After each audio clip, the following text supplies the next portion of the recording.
Hello, everybody. Welcome to the Movie Madhouse podcast. This is our first episode, so we're going to go ahead and introduce each other. I am Matthew. I am one of our two superhero and science fiction experts. And now we're going to go around the table. Hello, I'm Dyllan. I'm the counterpart to Matthew. I'm also a superhero and sci-fi expert. I am John Thompson. I am the action movie expert. I'm Paul Allen. I'm the horror movie expert. Ooh, spooky. Very spooky. Terrifying. Red scary. And we're already doing the voices, and we just started. I do very good at cartoon impressions myself. Yeah, let's hear one. Okay. Hi, everybody. I'm Bowigo, and this is my friend Rookie. Hi, Rookie. Hi, Bowigo. Hey, we're on the podcast. Yes, we are, Rookie. That's awesome. It's amazing that was one person and not two. Yes, it was. So, we starting with our top movies then? You tell us. It's up to you guys. We're all in this together. 10 or 20? It doesn't matter. Eat 10 or 20 if you have them. Okay. I got I've 10. got 20 I got right 10 now. ready. Yeah, I've got 20. I'm underprepared. I got 10. Well, I had mine separated just in case. So I wasn't entirely sure which one we were doing. But Yeah. Okay, I am pulling mine up real quick. And I want people to remember our list is our list, and we're not saying ours is right. It's just our personal opinions. So if you have your favorite great movies, you definitely let us know what your favorites are and tell us which list you like the most. yeah, absolutely. Yeah. Okay, going from 20. Casino Royale. Ooh, Okay. nice. The Thing, 1982. Okay. Zombieland at number 18. Yes. Predator at number 17. Mm. Blade Runner 2049 at number 16. Aquaman at number 15. I love that movie. Okay. Mad Max Fury Road, 14. Oh, damn. Didn't make it on my list. Revenge of the Sith, number 13. Oh, there it is. Ooh, Zack Snyder's Justice League, not the crap that was released in theaters, the 4-hour cut. Yeah. right. Yeah. Number 12. Hacksaw Ridge, number 11. Ooh, I love that movie. Breaking the top 10, we have Alien at number 10. Nice. My favorite childhood movie, The Lion King, number 9. Ooh, that came close to making my list. That came pretty close. I'm surprised it didn't. The Batman, number 8. Ooh, My favorite movie of last year. yeah, that was amazing. I loved it. It was awesome. Interstellar at number 7. Oh boy, pretty divisive among people, that's for sure. Yeah, especially someone we know. Oh yeah. Twister at number 6. Okay. Okay. Nice. Wow. And now we're almost all superhero movies. Man of Steel, number 5. Nice. Into the Spider-Verse, number 4. That movie was so good. Yes. I love that. That's actually, we'll get into that later. Alright. But I got something about that. All right. Number 3, Rogue One. Ooh, wow. Number 2, The Dark Knight. Nice. It's a bold choice. I respect it. Yeah. Okay. Anybody who knows me knows what number 1 is. Anybody want to guess? I'm stepping out of this one. Wonder Woman. Yes. Hey. Okay. Okay. Hey. That was a great movie too. I loved that one. It was awesome. It's my favorite movie. Yeah. And that's not just, never mind. Yeah. We're not getting into that on this. Go on. Just a slight little crush on Gal. Just slight. Slight. Yeah. Are you Just sure? slight. Well, you know, the truth is, a lot of people thought she was a very controversial choice when she was casted, but once you got to hear her acting, and once you got to see all the action and the acting and stuff, she got to be a pretty awesome casting choice to A play lot of Wonder people Woman. still don't Yeah. like her. Really? I did not know that. Yeah, a lot of people say she's not muscular enough and she's not big enough for the role. And I think that's a load of crap. 'cause Yeah, I she's- agree. That's bullcrap. Absolutely. Yeah. It should be more about like the Part of the performance. Yeah, because I mean, if somebody doesn't quite look the part, but they also don't, fit the part very well, Right. like in terms of like their acting chops. I mean, that should be what it is. Like Yeah. it is the performance that truly matters. Yeah, likeness would be great, but I feel like the heart of it matters too, because she is truly Wonder Woman off screen too. yeah, She's supposed to be an amazing person. yeah, Yeah. But, a lot of people had a problem with Heath Ledger being the Joker, and it turned out to be one of the best performances that he ever gave his career. yeah, that's true. It was the best performance of his career, hands down. Oh, yeah. He won an Oscar for a reason. Yeah. Yeah. What do you think, Paul? I I this is slightly embarrassing of me to admit, but I am not as well versed in the Wonder Woman story as you gentlemen. But what I can say is that I have absolutely no complaints about the casting. I think that they definitely could have done worse. Definitely. That's true. And as far, I'm more familiar with Gal outside of the Wonder Woman role, and I think that, at least of what I know, she was the right choice. And it's gonna be a very hard act to follow whenever the time comes for her to eventually be recast. Oh yeah. Which, Oh, yeah. as of right now, she's not. Yeah, nothing She's- yet. She's still in the role, as far as we know. Rather it's now or years down the line. Right, definitely. Hopefully years down the line, Yeah. because I feel like there's still too much left to tell for that recast to happen now. Oh Yes. yeah. And I feel like we could talk about, even though we'll have the news next week, which we could talk about. We'll get to Dylan's list in a minute. But I feel like we could definitely talk, put in our thoughts of who's going to kick the bucket and who's not going to kick the bucket for the DC cast before the announcement next week. We can talk about that tonight too a little bit. Okay. But let's do Dylan's list now. Okay, so as I stated earlier, I have it separated between two different 10s, and while like I do have like my top 10, and it's 11 to 20, they're not all ranked. Like I have my one favorite movie that's been the same for the past 20 years, and that's it. That's the only one that's 20 ranked years. out of it. Wow. I have not changed my favorite movie in 20 years, and I even have a story about why I haven't changed it. I'm so curious what you have at number 1. Honestly, it's not amazing. Oh, I'm not going to be like it's some giant cinematic masterpiece, but it's just like one of those things where there is a personal story behind it, Yeah. and that's the reason why it is where it is. Otherwise, it'd probably be a lot lower. Oh, this ought to be good. This ought to be good. Yeah.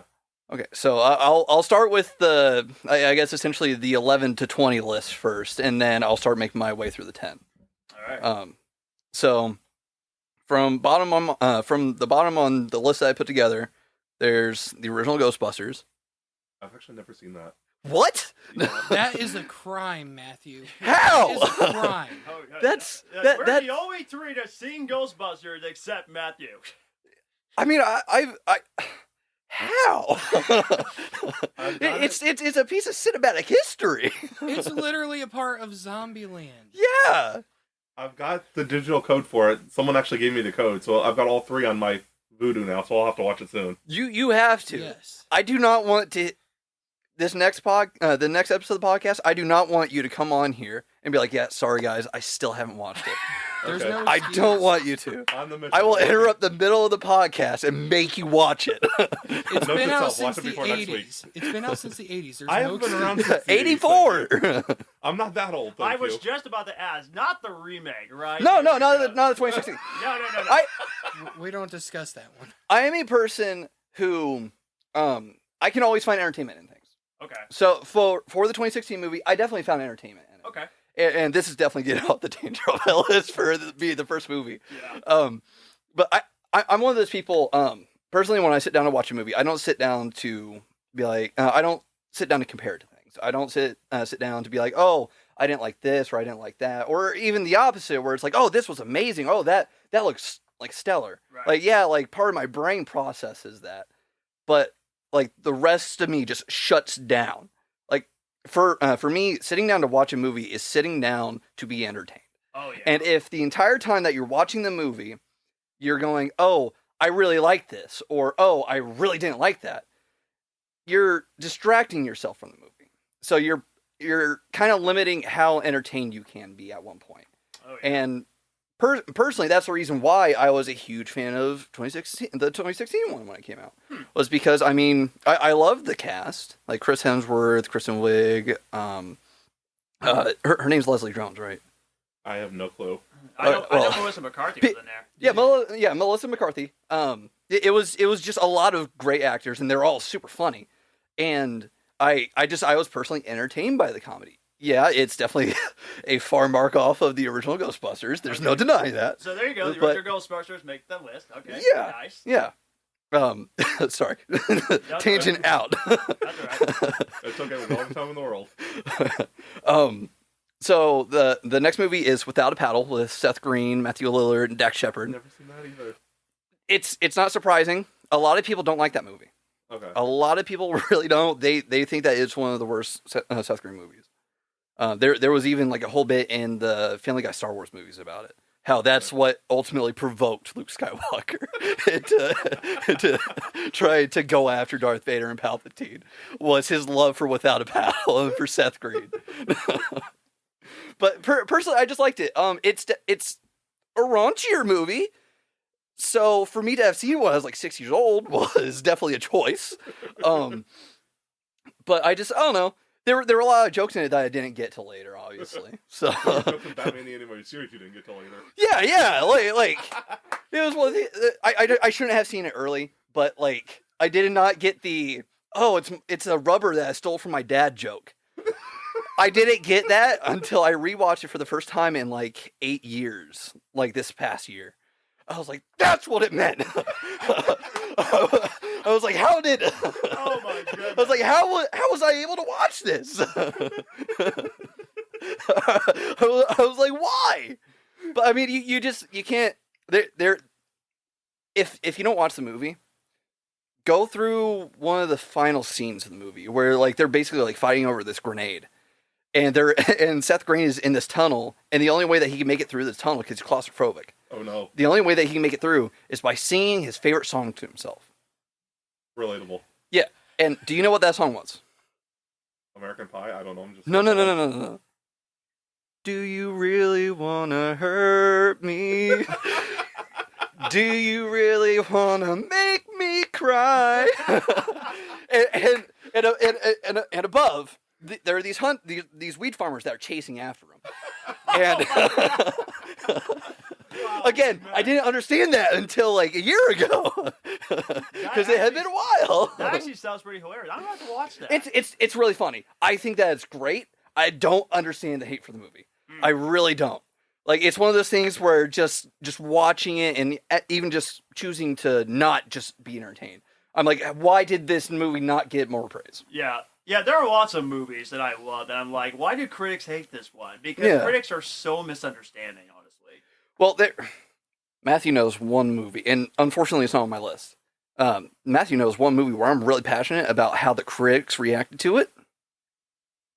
2017. It was a reboot, quote unquote. Never got a sequel. Power Rangers. Yes. Oh yes. Oh, don't get me started on that.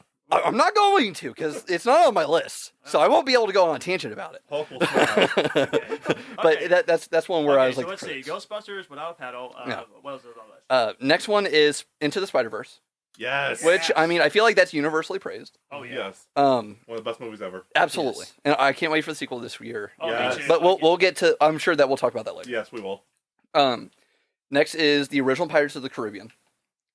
Yes. I feel like that was a very solid movie. Everybody in it was phenomenal. Doesn't matter who you looked at. Johnny Depp is freaking hilarious as Jack Sparrow. Absolutely, that is one of his legacy characters. Yes. And that is one character that he is never going to be separated from. It doesn't matter How long what it old is. stuff yeah, is. Doesn't matter how long it is. Like it, that is Johnny Depp, Yes. and he is the biggest reason why that succeeded. It is definitely, yeah. Next up is Atlantis: The Lost Empire. I really tried to keep my Disney movies down to a minimum. I'm a huge Never Disney seen that fan. either. Oh, But- I love Disney myself. I love Disney. That's a crime, awesome. Matthew. Yeah. Matthew's committed 2 crimes in your top 20 here. I want to see Atlantis and Treasure Planet. I've never seen either one of those. How? those are both on my top 5 Disney movies. I guess I've got a list to watch this week. You do. You have a lot of homework. But I won't be very mad if you don't watch them before the next episode. I just will be very angry if you don't watch Ghostbusters. But Atlantis is phenomenal. Sequel, not so much. Yeah, no, straight to video media movies that we probably people talk about. Some of them were good. Yeah. But for the most part, there's a reason why it's straight to video. Yeah. There's a reason why it was in theater. Yep. The next movie is Nope from this past it came out this past year, right? Wow. Yeah. All right. I wasn't sure if I was Very sure about interesting 2021 and That's a very 2022. interesting choice there. I Yeah. didn't really It care for is. it. I liked it a lot. I like Jordan. I just like Jordan Peele as a filmmaker. He's one of my I like haven't top seen 5. Us or Get Out either. Oh my god. That sucks because Us is actually on my top 10 list. Oh my word! I preferred both those movies over Get Out. And I feel like that's Whoa. a very bold choice. Yeah, very bold. And I think it's because like I don't know, Us just had a lot more going on in it. Like for me, like to me personally. That's what a lot of people said. And it was the same way for Nope, where like I feel like each movie that he's done of his own label, it's just like amped up every time because like Get Out was one of his first major things that he did. Breakout role, yeah. Yeah. And with that, I feel like the next time companies were like, okay, this guy can really make movies. Like let's give him a little bit bigger of a budget. He'll keep making these like M. Night Shyamalan-esque movies. And it definitely has ramped up every time for me. It's just with Us there was a lot more mystery. Like with Get Out, I feel like there were a lot of main points of it where you're like, oh, so that's what it is. And like it was pretty early on. And with Us, you can do the same thing. And I'm sure that I'll talk about it again when I get to the top 10. But Yeah. Nope, it just... I love aliens, man. I love aliens. I love aliens. Space is my favorite type of sci-fi movies. Yeah, I mean, how you can't go wrong with it. Like, I mean, post-apocalyptic stuff and just like future like Earth stuff can go wrong, especially because it you can get to that time, and then you're like, okay, well, obviously they weren't thinking too well ahead. You can even get crappy stuff with the sequels. Yeah, I mean, look at the Matrix 1 versus the Matrix 2 and 3. yeah, that's or 4. I still haven't watched it. I still have not watched that one. I heard all the bad stuff about it. I'm going to. I like sitting myself down to watch movies that people don't like. Have fun being tortured. I listen. I love the Sharknado series. I do too. Those are So, masterpieces. I like those are movies where they know that they're bad movies, Yes. but that's the reason why they're so good. The That's the cameo reason. scenes are awesome too. Absolutely, like Will Wheaton getting eaten by a shark that just ripped through the theater screen. Paul will like this one. Chris Jericho's in it. Yeah, Gilbert Gottfried's in it. Corey Taylor's in it. Corey Taylor of Slipknot, yeah. I forgot that Gilbert Gottfried was on it. It's a cow I forgot that. it blew my mind when I saw Frankie Muniz. I was like, oh, so he's a really big part of this movie. I need to rewatch Okay. those. I know you can get them like on Amazon now. It's like $17 for the whole 6-pack on Blu-ray. Well, I'm pretty sure they're on just Prime right now. yeah, they're on too. Prime Video. I'm not sure if it's all of them, but Last time I looked, they were. So if you guys haven't seen Sharknado, go watch those on Prime. yeah, seriously. I mean, you really can't go wrong with it. As long as you go in knowing that it is a sci-fi, not the genre, the channel, the TV channel movie, sci-fi. As long as you go in knowing that it is a sci-fi TV movie, you already have your expectations. Right. Like, I mean, it's the same quality, and honestly, it's just a great and really entertaining watch. Yes, very entertaining. So moving on from Nope, the original Creature from the Black Lagoon. Yes. I am a sucker for Universal monster movies. It was so hard for me to put Creature onto my top 20 and not Invasion of the Body Snatchers or like Wolfman. Like that was really difficult for I me. want to get that Blu-ray pack that they have out now because I haven't seen Yeah. most of those. Yeah, I think well, that'll be cool. if you want to really collect all the original Universal monster movies, they put out, I think it was like 6 sets, where each set was a specific monster. I know you have an Ultimate pack that you can buy now with all those sets in it. It doesn't have all of them. Oh, it doesn't? No. That's the reason. That's the reason why I recommend getting like the 6 individual sets. Okay. Because it doesn't have all the sequels. It doesn't have. It has like 1 or 2 of the Abbott and Costello ones. Okay. But it doesn't have everything. Like the Frankenstein one has like 8 movies. Oh wow. Yeah, no, it's a lot. And I mean, considering the fact that you can get them for about like $30, That's not bad at all. it's not. And you can find them cheaper elsewhere. Like I got my Creature from the Black Lagoon one for like $20 on Mercari, and that was with free shipping. That's not bad at all. No. Yeah, no, it's. I would personally recommend that if you want to get them all. Obviously, you don't have to because sequels just start going on, and you're like, Yeah. why is this like money? But yeah, if you want to collect all of them, I would recommend doing that. That's the best way to make sure that you get them all. Right. And obviously the Abbott Costello ones where it has different monsters are going to be in multiple ones, but I mean that's just like one movie out of 8 for Frankenstein. So it'll be an episode we discuss later, but usually sequels go downhill. Well, I know one episode we're going to do is going to be sequels that are better than the original. okay. So it'll be an interesting episode. That'll be good. That'll be good. I would make a comment, but I feel like it would immediately start a fight. I'm not gonna do that. We'll start a fight when we do that episode. Okay. I'm all for it. Just a fair warning, I am a professional wrestler, so... I have yet to learn my own strength, but I would definitely go down. But we'll talk about that another time. Yes. Next is the Batman. Yes, next is the Batman. It didn't make my top 10, but that was just because it was so hard to cram my top 10. Yeah. But I love the Batman. We're definitely going to talk about it a lot more because it's so hard to not talk about the movie, especially with the fact that there's a possible over 4 movies in Matt Reeves. More.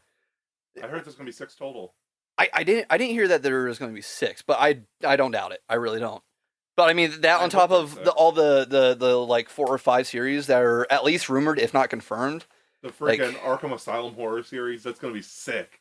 I'm more excited about that one than the Penguin one. Yeah, Yes, I'm so excited for the Penguin one because, I mean, I can tell you, no one even knew that was Colin Farrell as the Penguin. It was hard. That is ridiculous. It was hard. Crazy. Watching work was really good. Yeah, no, absolutely. I watched it with my my future brother-in-law, and while we were watching it, he I leaned over and I was like, hey, do you know who that is underneath the makeup? He was like, no, I have no idea. He was like, I know that Colin Farrell's supposed to be in this, but I don't think that's him. And that's why it's going to win the Oscar for best effect. Exactly. Right now, they win the Oscar for best makeup. I was like, As they should. That should win best makeup. Yeah. The only we discussed it afterwards more obviously because I don't like talking during movies. Yeah. It's really difficult for me. But we even talked about it afterwards, and he was and we were like, was there ever a point where we could recognize that it was Colin Farrell? I don't think so. There was one point. There was only one scene, and it was only for 3 seconds of it where I could tell that it was Colin Farrell. And it was during the part where it was when Batman and Gordon both are interrogating him. Okay. And where he's like, "Oh, come on!" It was during that. That scene was amazing. Yeah, no, absolutely. I love that scene. Dude, Espanol fellows. Yeah. Colin Farrell as Penguin was definitely a surprising choice when we heard about it, but upon seeing it, brilliant. He did a second favorite wonderful behind, job. What's his Danny DeVito? Robin Lord Taylor from Gotham. Okay, yeah, okay. I'm down with that. He's the best Penguin. Are you sure that you don't want the 1966 Batman Penguin? Oh, please no.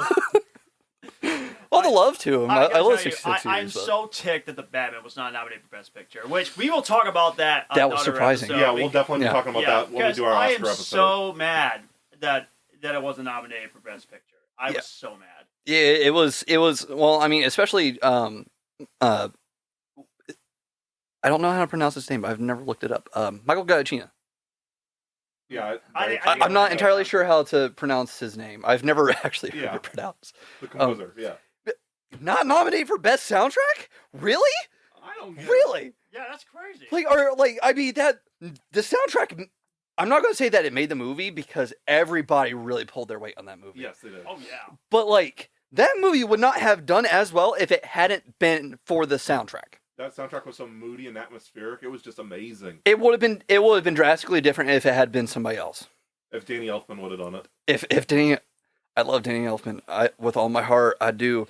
But no, no. He could not have done better or even as good as Michael Giacchino. No.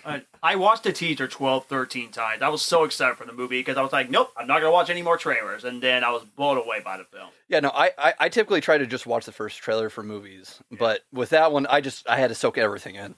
John's got rookie numbers. He hasn't watched it as many times as I have. I've seen it over 20 times now. Yeah, no, I'm nowhere near that. Gotta pump up those numbers, boys. I think I'm currently on 4. Mine too. Yeah, it deserves a rewatch. It really does. Absolutely. For sure. Right. All right, top 10, buddy. Well, Still working on this. Yeah, I guess I'm currently on 12th. Oh, I keep going on tangents. I'm so sorry. That's cool. I can't just say something and move on. I always have my thoughts. That's right. This will also be a controversial choice. 2012 Amazing Spider-Man. It's not Amazing Spider-Man 2. Okay. Whether you like to or not, I find most movies entertaining, and therefore I found my value in that. Spider-Man 2 is not even my worst rated Spider-Man movie. If you say No Way Home, I'm gonna punch you in the throat. Homecoming. I can respect it. I don't mind any of them. Like, none of them are bad movies. It's just Homecoming. It just doesn't hit the mark for you. Yeah. Okay. That's understandable. There's not a whole lot to be said about Amazing Spider-Man. I was really looking forward to it. Spider-Man. He really is. I mean, just like even when it comes to simply how he performs in the suit, not how he speaks his lines, not like who he is out of the suit, just he's so emotive. Yeah. And I mean like I feel like Tobey's the best Peter. Yes. Andrew's the best Spider-Man. I can absolutely get down with that. While Tom Holland may compromise, like between the two, therefore not getting up to either level. Right. Like they all did great. Paul, you want to weigh in on this? You're a Spider-Man expert. Yeah, so I pretty much concur. I think that Andrew's the best Spider-Man. Tobey's the best Peter Parker. And this, I wouldn't have this opinion without No Way Home.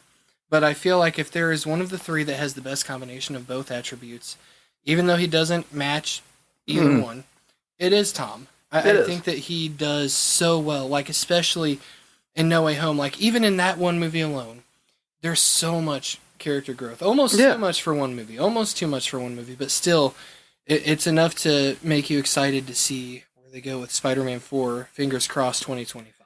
Yes. Again, that's another episode entirely. I have my thoughts about how the next 3 movies should go. Because, let's face it, he's going to be doing 3 movies. Yep. That's excluding the crossover movies. But he is going to be doing 3 more movies. Oh, yeah. No way that he doesn't. Yeah, just say they're going to get him. Just say it's quickly. Tom Holland's my favorite Spider-Man. He's my favorite too. But he's just phenomenal. I mean, he like you're absolutely right. Like I mean, No Way Home. I feel like he gave the performance in that movie that none of the others did in their respective 100%. movies. Like I mean, just even you don't have to watch the entire movie to understand what I'm saying. What we're saying. You don't have to. Literally just watch from the midpoint where, spoiler alert, if you haven't seen the movie that is 2 years old now. You've been warned. Just watching from the fight at the condo and on. Mm-hmm. Holy crap. like I mean just you could feel every single emotive point behind every single one of his punches before every throw, everything. Like I mean he just blew it out of the water in this last one. The scene with him punching Goblin and he's just sitting there laughing. Yeah. Holy crap. Where he's like grappling with Tobey's Spider-Man with the glider. That was mind-blowing. Yes. Like you could see the pure unbridled rage. And it's William Dafoe should have won an Oscar for the Goblin. he should have. Well, he should have gotten way more attention for his stuff in general, which he got a lot. Because especially after he was like, yeah, no, I only agreed to come on to this. You know what? This kind of sucks because we're talking more about No Way Home than Amazing Spider-Man, and No Way Home is on my top 10. So I think that when I say No Way Home, we'll probably just skip past that unless we have more thoughts. But it's just the fact that Willem Dafoe was like, yeah, I'm only going to come back as Green Goblin if I can do my own stunts. 100%. When I found that out, I was like, no way. I was like, that's insane. Like how like the entire condo fight was him. And he's not exactly a young guy anymore either. He's not. Well, the fact that he like the fact that I don't know wrestling, so I use suplex universally. Paul knows My wrestling. bad. So. It's When he went through the floors, it was like a suplex, right? Or like at least close. That wouldn't have been a suplex. Off the top of my head, I can't think of exactly what it would be called. But But yes, I've actually used that move myself. Yeah. Not through 3 floors. Right. Are you sure? I don't know, maybe. But no, I like that he did his own stunts. Yeah. I feel like that solidifies him as the only Green Goblin. Like, I'm sure that they'll recast eventually, years down the line whenever they revisit that story. Yeah. Potentially in a reboot or whatever. Well, I mean, especially with the animated series that they're going to be coming out with. Because, I mean, we've seen the art for Norman and Harry. Yeah. So, I mean, the fact that there is an alternate MCU out there where the Osborn family always existed, and they could still exist. The fact that I don't know. That's a whole tangent. I need to stop. I will keep going on. I don't see anybody else topping Willem Dafoe's Green Absolutely Goblin. not. He is, in my opinion, he's the most dedicated. Yes, truly. Whoever else, all respect to Dane DeHaan for Amazing Spider-Man 2. Yeah. I wasn't necessarily the biggest fan of that role. Yeah, but it was surprising to say the least. I think that whoever does the Green Goblin next is going to have their hands full trying to live up to that. But that being said, they should try to make it their own. Yeah, absolutely. I feel like Dafoe is one of those essential comic book roles. Like, you say comic book casting, you think of him as Green Goblin. Yeah. Margot Robbie as Harley Quinn. Chris Evans as Captain America. Robert Downey Jr. as Iron Man. Those are you say those character names and you think the actor or actress. Yeah. I mean, Blade has become synonymous with Wesley Snipes. For better or worse. For better or worse, yeah. and Cox is Daredevil. Yes, absolutely. I personally really like Ryan Reynolds as Deadpool. Yeah, his comedy fully fits in there. I mean, especially just his depiction in general, and the fact that he's so behind that. Zach Levi as Shazam. Yeah. Those are synonymous with each other. You think those character names and you think those actors and actresses. Yeah, absolutely. Yeah. I mean, you say Superman. I don't immediately think of Henry Cavill, and that's probably very controversial in and of itself. But I mean, when you got, honestly, I think Tom Welling. Yeah, I mean that's who I grew up with. I grew up with Tom Welling. I mean that was the show that my dad sat me down to watch every day, and it was that he is my Superman. Yeah. But I mean, you got Christopher Reeves out there. And there's people that only knew him growing up. Exactly. You think Batman and you hear Kevin Conroy. Yeah, I mean that is probably R.I.P. one of the greatest voice actors of all time. Oh yeah, absolutely. Let's just take a moment. Green Ranger, Jason David Frank, Kevin Conroy. Yes. Yeah. A lot of heroes lost so far. That was a rough month. Yeah. That made me not want to have my birthday that month. I still think that they're going to end up doing a dedication at the end of the special. Yeah. I mean, it's going to be hard. They're going to dedicate to Trini and him. Yeah. I can tell you that the Batman the Animated Series, greatest animated show of all time. Oh yeah, especially in the superhero genre. Oh yeah. That's one thing DC is good at, though. There's no doubt anybody could say anything differently. They know they're animated. Yeah. Young Justice, Teen Titans, Justice League, Batman the Animated Series, Batman Beyond. Yeah. We won't talk about Teen Titans Go. No.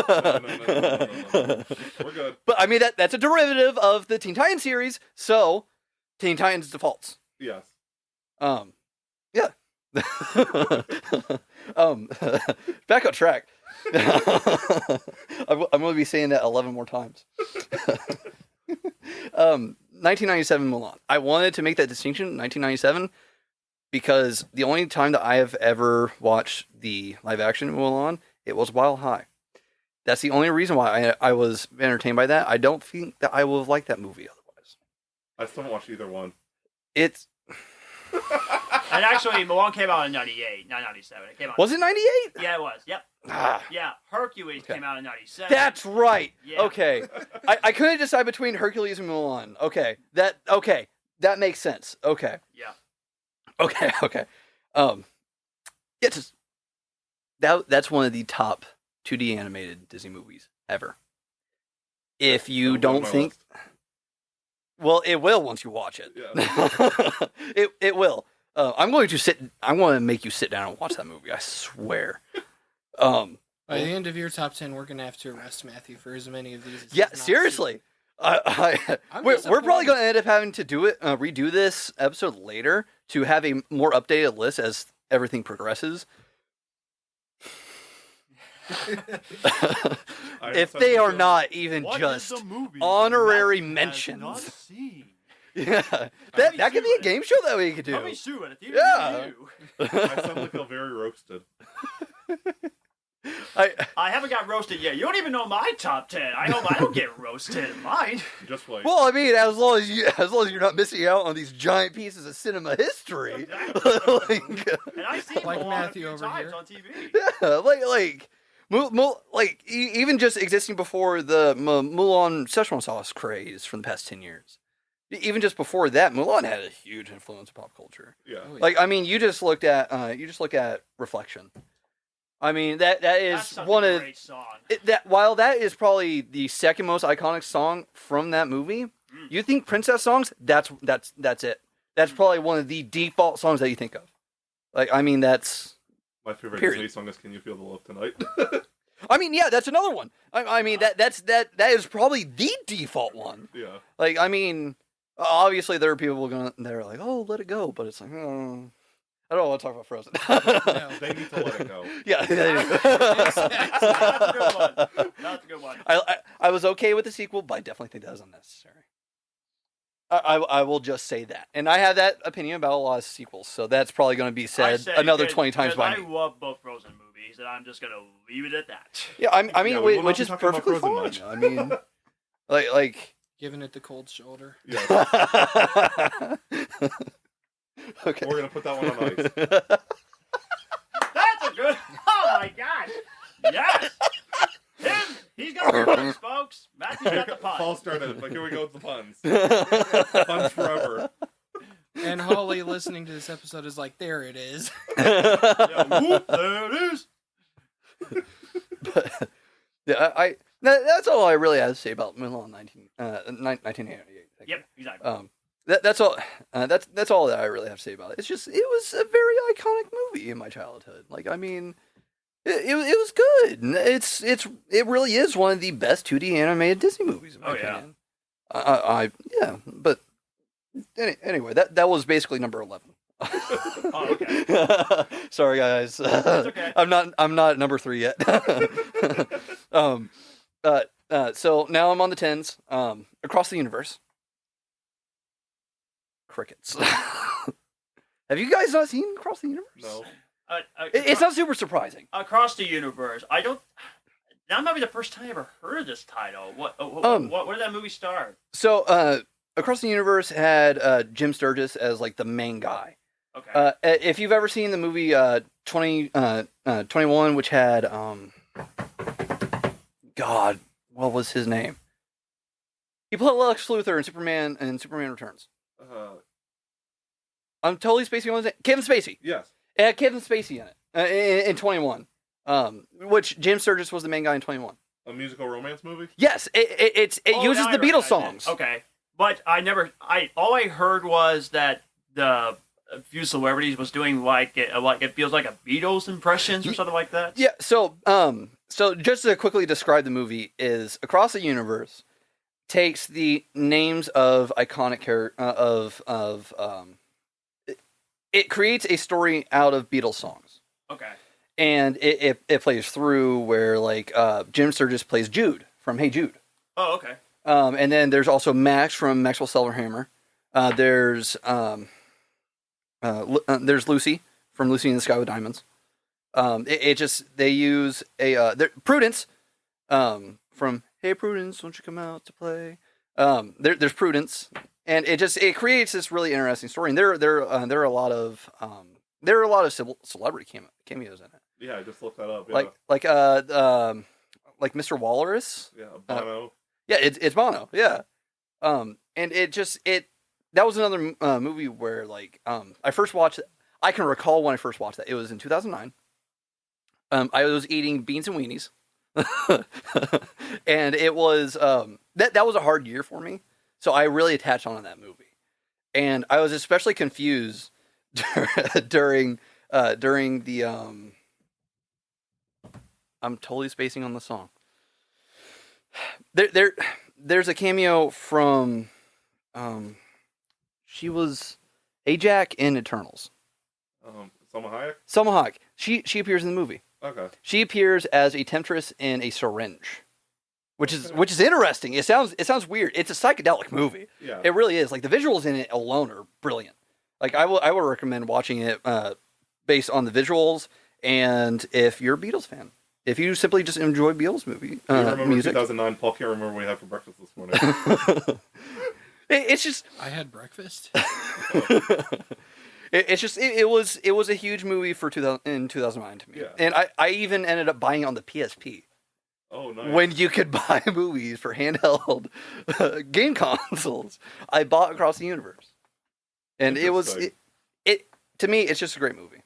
Like I'm a huge musical person, so watching that movie, it was really good. The Flash musical episode. I love that episode. Oh, best episode. But I may not say the best episode. That would be a hard choice. The song But Super Friend was adorable. Yes, very.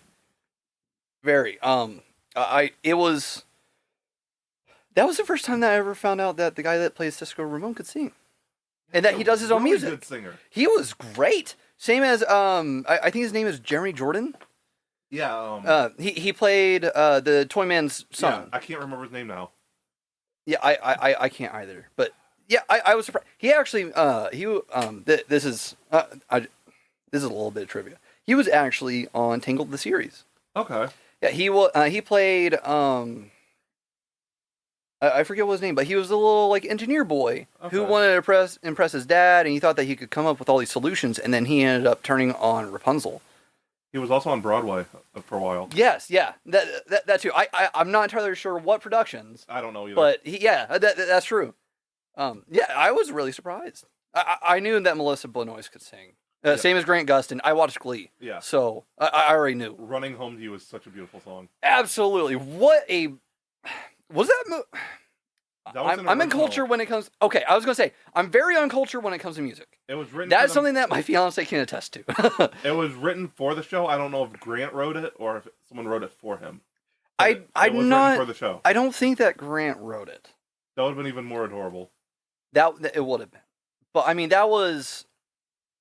It was a really interesting way to tie into the pre-existing story because obviously you get a bunch of people that can sing in the same universe. You're gonna have a singing episode. Yeah. And I mean, typically a singing episode or musical episode is typically a throwaway. Looking at Batman: Brave and the Beyond with Neil Patrick Harris, typically it's just like one of those things where they're like, okay, we got the musical episode out of the way. Nobody asked for any more. It's going out the window.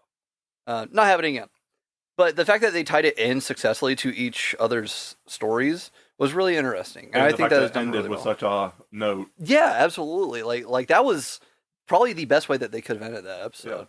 Like, I mean, there were only like three songs before that, so having the fourth, perfect. Yeah. Yeah, and especially having it be that song. Also, I love Darren Criss, Yeah. so him being the music maestro was very interesting. So you got an interesting list so far. So Amazing Spider-Man and Across the Universe. What else is on there? Next is Back to the Future. Ooh, Classic. Yeah, I love absolute that. classic. I love that one. If I could have, I would have put the entire trilogy on here because I love the entire trilogy. Yes, it gets a little repetitive each movie, but that's kind of the joke. It was just the joke of generational issues. Yeah. But just that is another piece of cinema history. Yeah. And I could not ignore that on my list. That's No one of those way. Universal movies that's just like, this is a piece of cinema. Absolutely. This is cinema. Absolutely. I'm really upset that I missed out on their exclusive merch line from this past month. Oh, I didn't see that. Yeah, they did. I want to say that it was that it started really early December and then it ended midnight New Year's Eve. Okay. But like it was a merch line from both Christopher Lloyd and Michael J. Fox. Oh, that's really cool. Yeah, like they signed stuff. Like Marty's vest was on there, and it had his like signature embroidered on there. Oh, nice. That's It was awesome. I was really upset that I couldn't get it. But yeah, just a classic. Like you cannot go wrong with that. Like Back to the Future is the reason why. It probably would have made my top 20. Controversial. It probably would have made my top 20 if Back to the Future was on there, yeah. Yeah, it was. It's just. Yeah, it's definitely. Like, just looking at the first one, masterpiece. Like, that's something where even though they didn't know that they were going to make a sequel, like, them leaving off on that note was a very bold choice. Yes. Like, brilliant. I loved it. I gotta tell you, some people will put Back to the Future number 1, but yours was not. No, it wasn't. But again, like, these aren't in, like, a specific order. I have my number 1.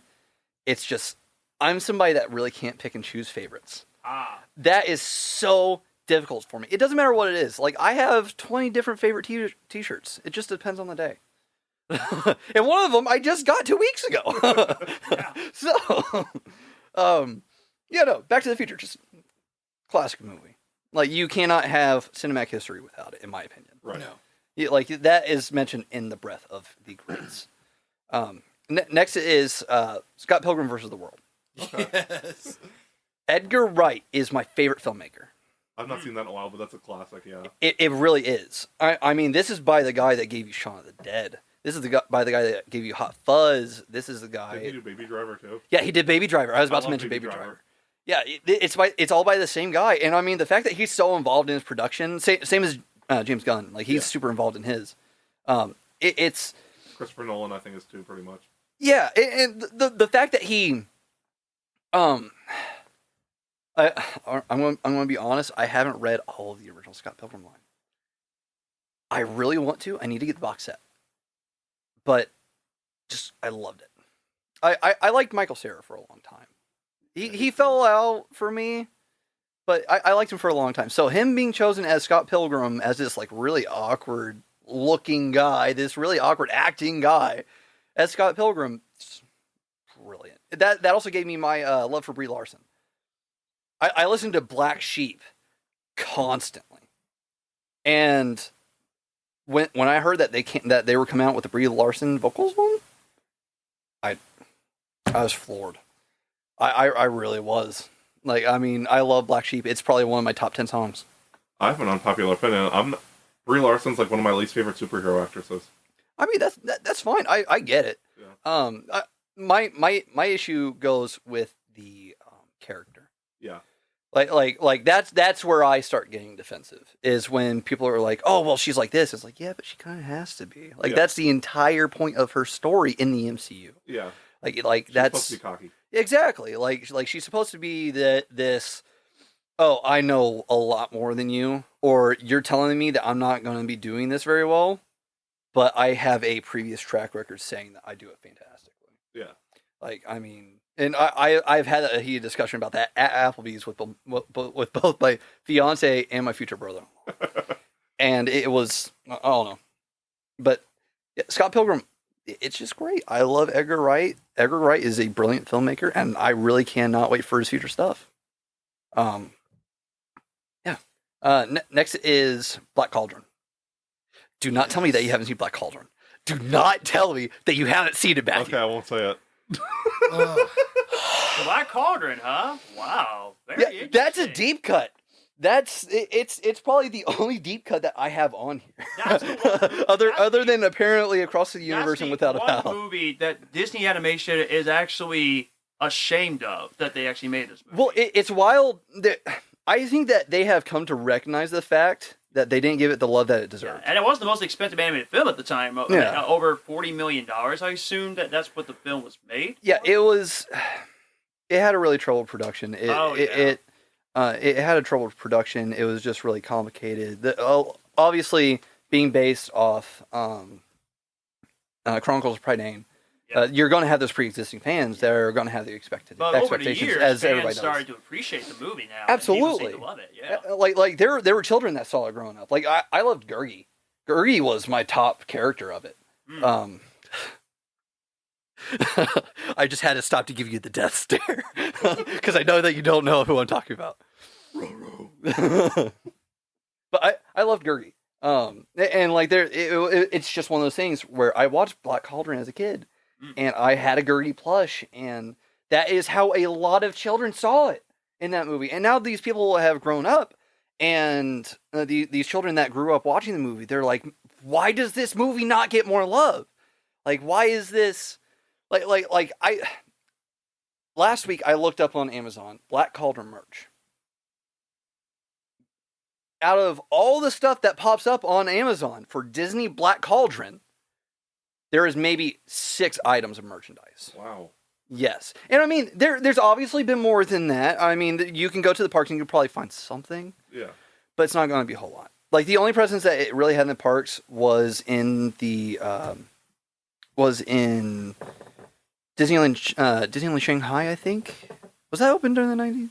I have no clue. I might be the only one that would have that knowledge, and even I just can't recall it. But it only had like the one presence because they were ashamed of it. It just wasn't well received. It ended up going the same route as Rocky Horror Picture Show, where when Rocky Horror Picture Show came out, not a people liked it. Like, nobody really went to see it. Nobody really understood what. And this was a movie that had Tim Curry in it. Like, I mean, like, ignoring the fact that Susan Sarandon was in Rocky Horror, like Tim Curry, like, this guy went on to become Pennywise, and like became the Pennywise that a lot of people associate for a long time. Yeah. But like the fact that this movie did not succeed was insane. But it ended up finding its audience. It ended up getting the traction, and I think that now Disney understands, like, wow, people really like these movies that weren't initially claimed very well. But now we have the audience who perceived it originally and the audience who grew up with it and just didn't see it when they were like 25. We have this audience who grew up with it who are now willing to buy our stuff. I feel like there's a lot of those movies now. Like, yeah. They don't make anything when they come out, and then they're like classics. Yeah. I mean, going back to my 11 to 20 list, Atlantis. Yeah. Atlantis didn't get a lot of love.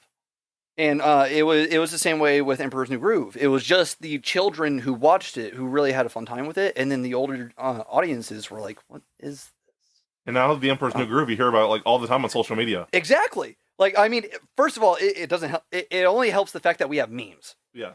Memes are what make the movies now. Like, it doesn't matter what. Look at Morbius.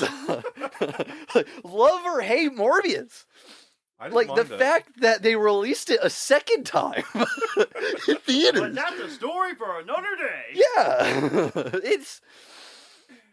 But it only helps that we now live in meme culture where, like, that's how stuff spreads. People go see it because of memes. Yeah. But yeah. For better or worse.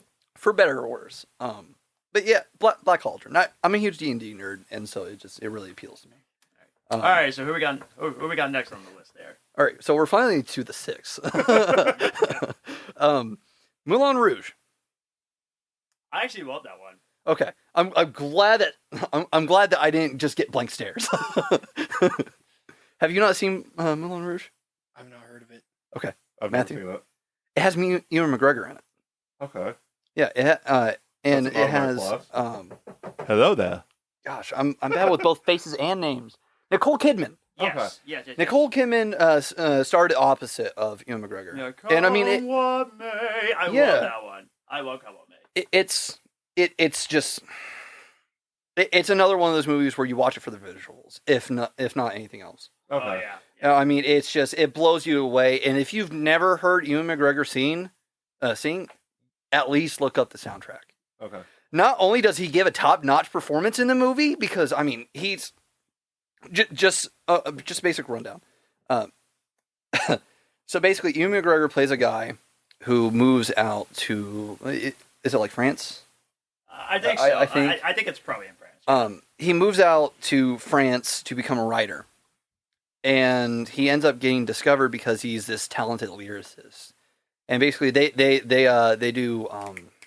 I forget what it's called in the music industry, but when you use clips of popular songs, yes, basically they sample most of the movie, if not all of it.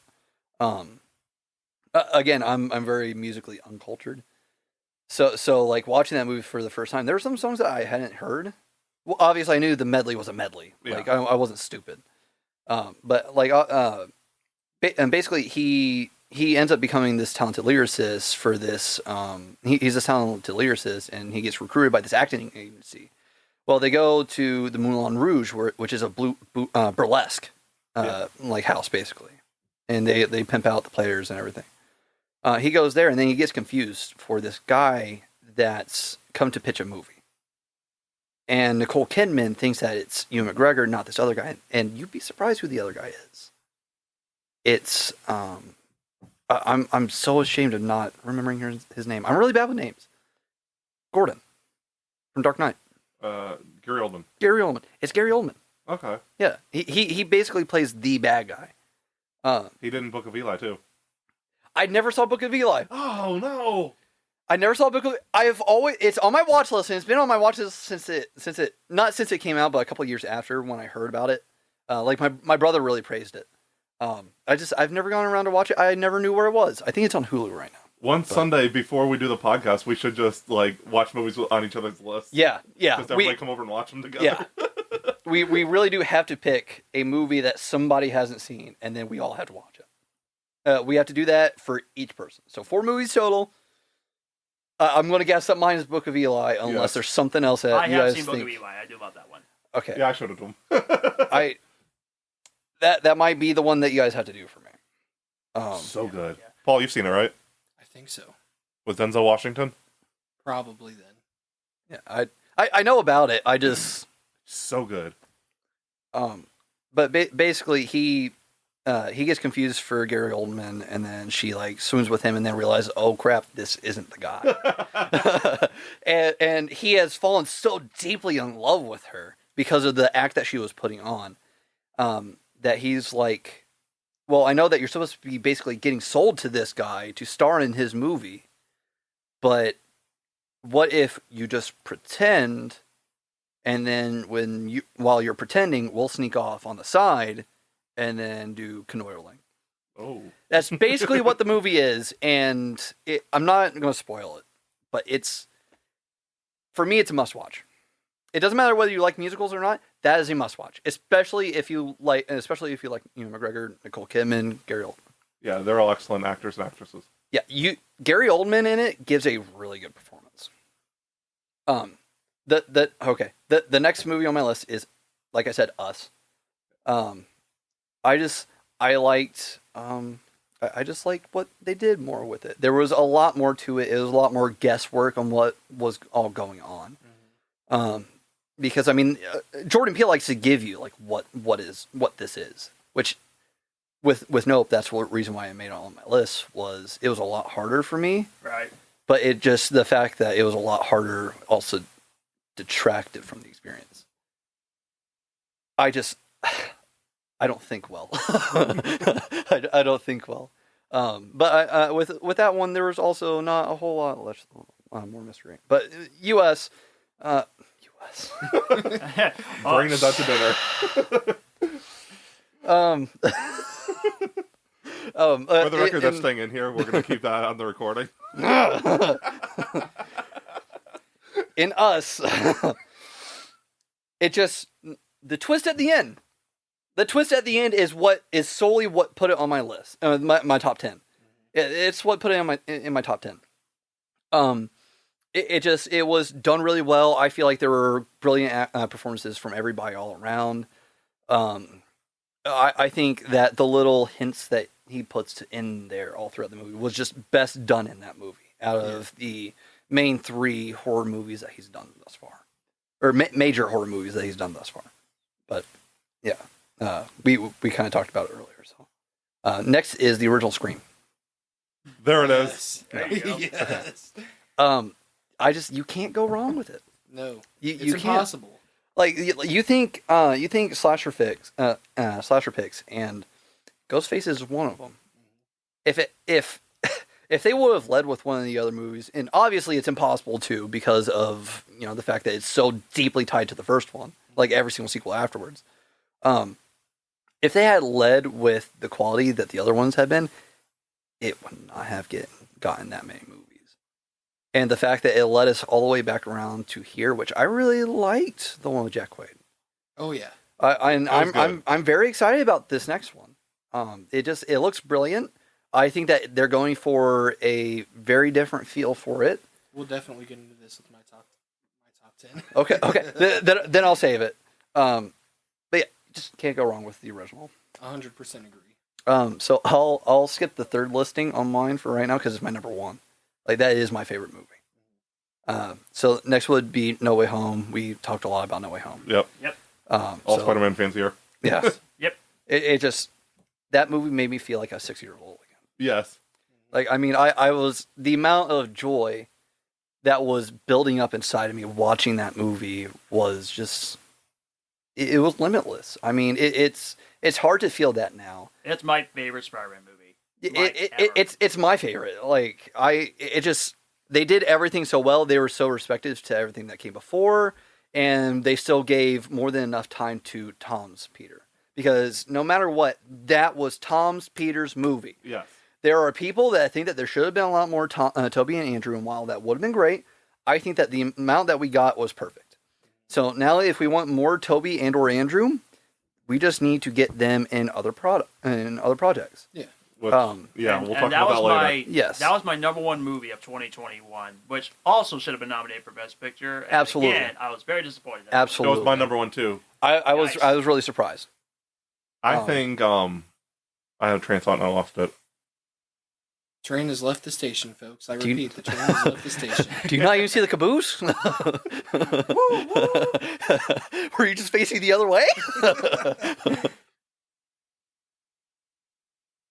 I can't remember. Oh well, screw it. It doesn't matter. I'll figure it out later. Probably at 3 a.m. whenever you're trying to Probably, yeah. Guys, I remembered. come back over so we can finish this. Well, it's fine. We'll just insert it later. Post-production, yay. All right, so second to last, Revenge of the Sith. Yes. Anybody that knows me knows that is my favorite Star Wars movie ever. It's so good. It really, truly is. I mean, just even again, score-wise, would not have been the same with John Williams. A lot of Star Wars wouldn't have been the same without John Williams, but especially not exactly. Like I mean, just the emotional weight behind that fight scene. Yes. Like I mean, it was so intense, and I mean, even yes, I've ever seen. yes. I've easily seen that movie over 100 times. Yeah. I mean, it just probably solely have. for the fight. Like I mean, I know I've seen The Dark Knight over 100 times. I think I've seen Revenge of the Sith over 100. yeah, it's brilliant. It's definitely by far the best of the prequel trilogy. The only problem I have with the movie is the way Darth Vader said, "No!" I mean, that was so laughable. I'm sorry. That actually got retconned in the comics. In the canon comics. Wait, was it really? Yeah. It was a lot less drawn out and very impactful. Where like he actually tried choking Palpatine in the new canon. Yeah, following that, he like went to choke Palpatine, and Palpatine was like, "Bitch, no!" It was like, "No, you aimed that crap somewhere else. I don't care if you got that emotional baggage, but you do not bring that into my house." Palpatine's like, "I'm in charge. You're not. Get out of here." Yeah, exactly. But yeah, Revenge of the Sith is great. My brother hated that movie for some reason. He did not like the way the movie ended. I mean, I can understand how he not thought that liking Darth it, Vader but... was too dark, or Anakin Skywalker was too dark by killing the kids. I was like, "Hello, this is Darth Vader." Yeah, he's going to do that. He is one of the Star Wars fan. Exactly. He is one of the. One of my Star Wars movie did make the list, which could anger fans. We'll get to that later. Yeah. If it's Attack of the Clones, you don't gotta worry about me. Oh no! Same for anything from the sequel trilogy. Again, I'm all about entertainment over anything. Right. So I'll have your back on that one. Okay. But yeah, Revenge of the Sith, just fantastic. I will always defend Hayden Christensen's acting. Yes. In Attack of the Clones and Revenge of the bad. Sith. Well, well, I'm sure that we'll end up having a Star Wars episode, so I'll talk more about that then. We'll save that for next time too. But yeah, I just that could send me all along. Like, you think that me going on for close to an hour about my list again? I'm so sorry. I'm so sorry. I get so distracted. Yeah, Revenge of the Sith. My number one, and here we go. The movie that I have always loved, at least for the past 20 years. I hope I don't get out of my seat for this. No. You shouldn't. I mean, it's Again, anybody that that really knows me should know that this is like. Hold on. Let me just say what it was. Nightmare Before Christmas. Ooh, okay. Nightmare Before Christmas Okay. is my number one movie of everything I've ever watched. Nice. And Paul's I mean, a little bit flustered over there. I've I'm been actually mad at you for that one, For Matthew. not seeing it? For not seeing it, yes. That's on my list in Coraline. okay. Coraline's also really good. I love Corpse Bride. Corpse Bride does not get enough love. No, It doesn't. Like again, meme culture is really bringing it out, Yeah. but Corpse Bride deserves a lot more love. that's one of those definite like gothic emo staples for kids. Oh yeah, absolutely. We need to get more Corpse Bride merch. Yeah. Like, there's no way. Yeah, and you can't deny that the animations for like the Corpse Bride, Night Yeah. Before Christmas, that is amazing animation. It's Hot Topic's really bringing out the merch for it. For Corpse Bride or Night Before Christmas. I think I've seen some Corpse Bride stuff quite a bit. I haven't. I'm gonna have to start checking them It was a out. couple months ago I seen something from it. I'm gonna have to look them up. I'll look on its site after. Yeah. But Nightmare Before Christmas. Here's a fun fact about me loving Nightmare Before Christmas. Okay. I didn't remember watching that movie growing up. Hmm. Like I just never remembered. So come first grade, I'm drawing. I'm being stupid. Like whatever. We got free time. Yeah. I draw Jack Skellington. Oh, Like nice. I mean, literally, I draw Jack Skellington. Yeah. I've never heard of the movie before. Like I don't remember ever seeing it, and I named him Jack Skeleton. It's weird. And it sounds like I'm making it up. If I could find the picture, I would. But the first time that I remember watching that movie wasn't until like the next year at a babysitter's house, Oh wow. because they were like, "Hey, do you want to watch this movie called Night Before Christmas?" They were like, "I think that you would really like it," and I was like, "Oh yeah, sure." I was like, "Whatever," I was a kid. Yeah. Like, sit me in front of the TV, put on a movie, I'm Whatever. going to watch it. It's all Yeah. good. So imagine my surprise when I saw Jack Skellington. I was like, I drew this. I was like, I did this. I was like, I made this. And they're like, no, you didn't. They're like, this came out 10 years ago. Like, get out of here. Dyllan is a time traveler. Listen, it's possible. It's possible. It's It's so he does funny kind of when look it's like Kevin Smith. I'm not you know I what's can so never be funny? so It's almost suave. like people say, "What a coincidence! I can't believe I just did that." Yeah, I know. Like in my mind was blown as like a 6-year-old or 7-year-old. Whenever I watched it, Yeah. my mind was blown. I was like, I drew this. I was like, I came up with this. I was like, how did this exist? I was I'll like, sue them. yeah, exactly. I was like, I need to talk to somebody. I need to call my lawyer. You shall be sued. Okay. So from that moment on, like, this has always been my favorite movie. Like, I watch it every year on my birthday. I watch it every Christmas. The sentimental value. Yeah, it's sentimental value. I mean, this is the movie that matters the most to me in the world. And I mean that genuinely. There are so many more movies that I like a lot more, like just in terms of entertainment. Oh yeah. But if I was told I could only ever have one movie for the rest of my life, it would be Night Before Christmas. And I just, yeah, that's my number one. Like I recently bought I bought, again, I'm a D&D nerd, so obviously dice galore. But they came out with an official set of Oogie Boogie dice, and it was like a 6-pack set, and I carry it with me everywhere I go. If you ever ask me, Matthew, to see my dice at work, I will show you. Okay, cool. Like, I mean, it's always in my pocket. Like, I carry it with it. She loves The Nightmare Before Christmas. Yeah, I carry it with me everywhere. I've never had something like that. It's probably my proudest possession.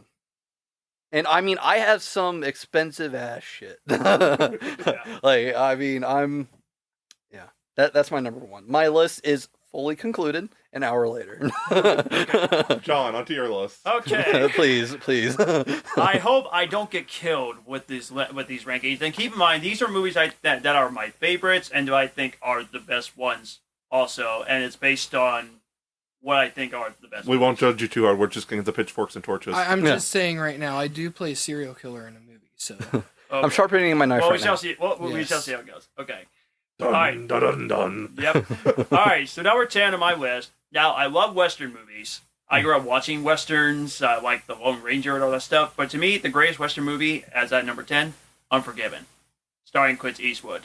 Okay. I love that Okay. movie. And I started watching the Western movies. Like, when I got back to watching Westerns in the 21st century, I was thinking, wow, I need to watch more Western movies. Yeah. And Unforgiven, love that movie. Number 9, going to a Steven Spielberg classic. He's my favorite filmmaker ever. E.T. the Extraterrestrial. Okay, yeah. Classic. Respect. I love E.T. and I never seen the movie until like last year. I think back in November or December, something like that. And I was thinking, wow, how did I miss this movie? And I love. How did you miss that movie?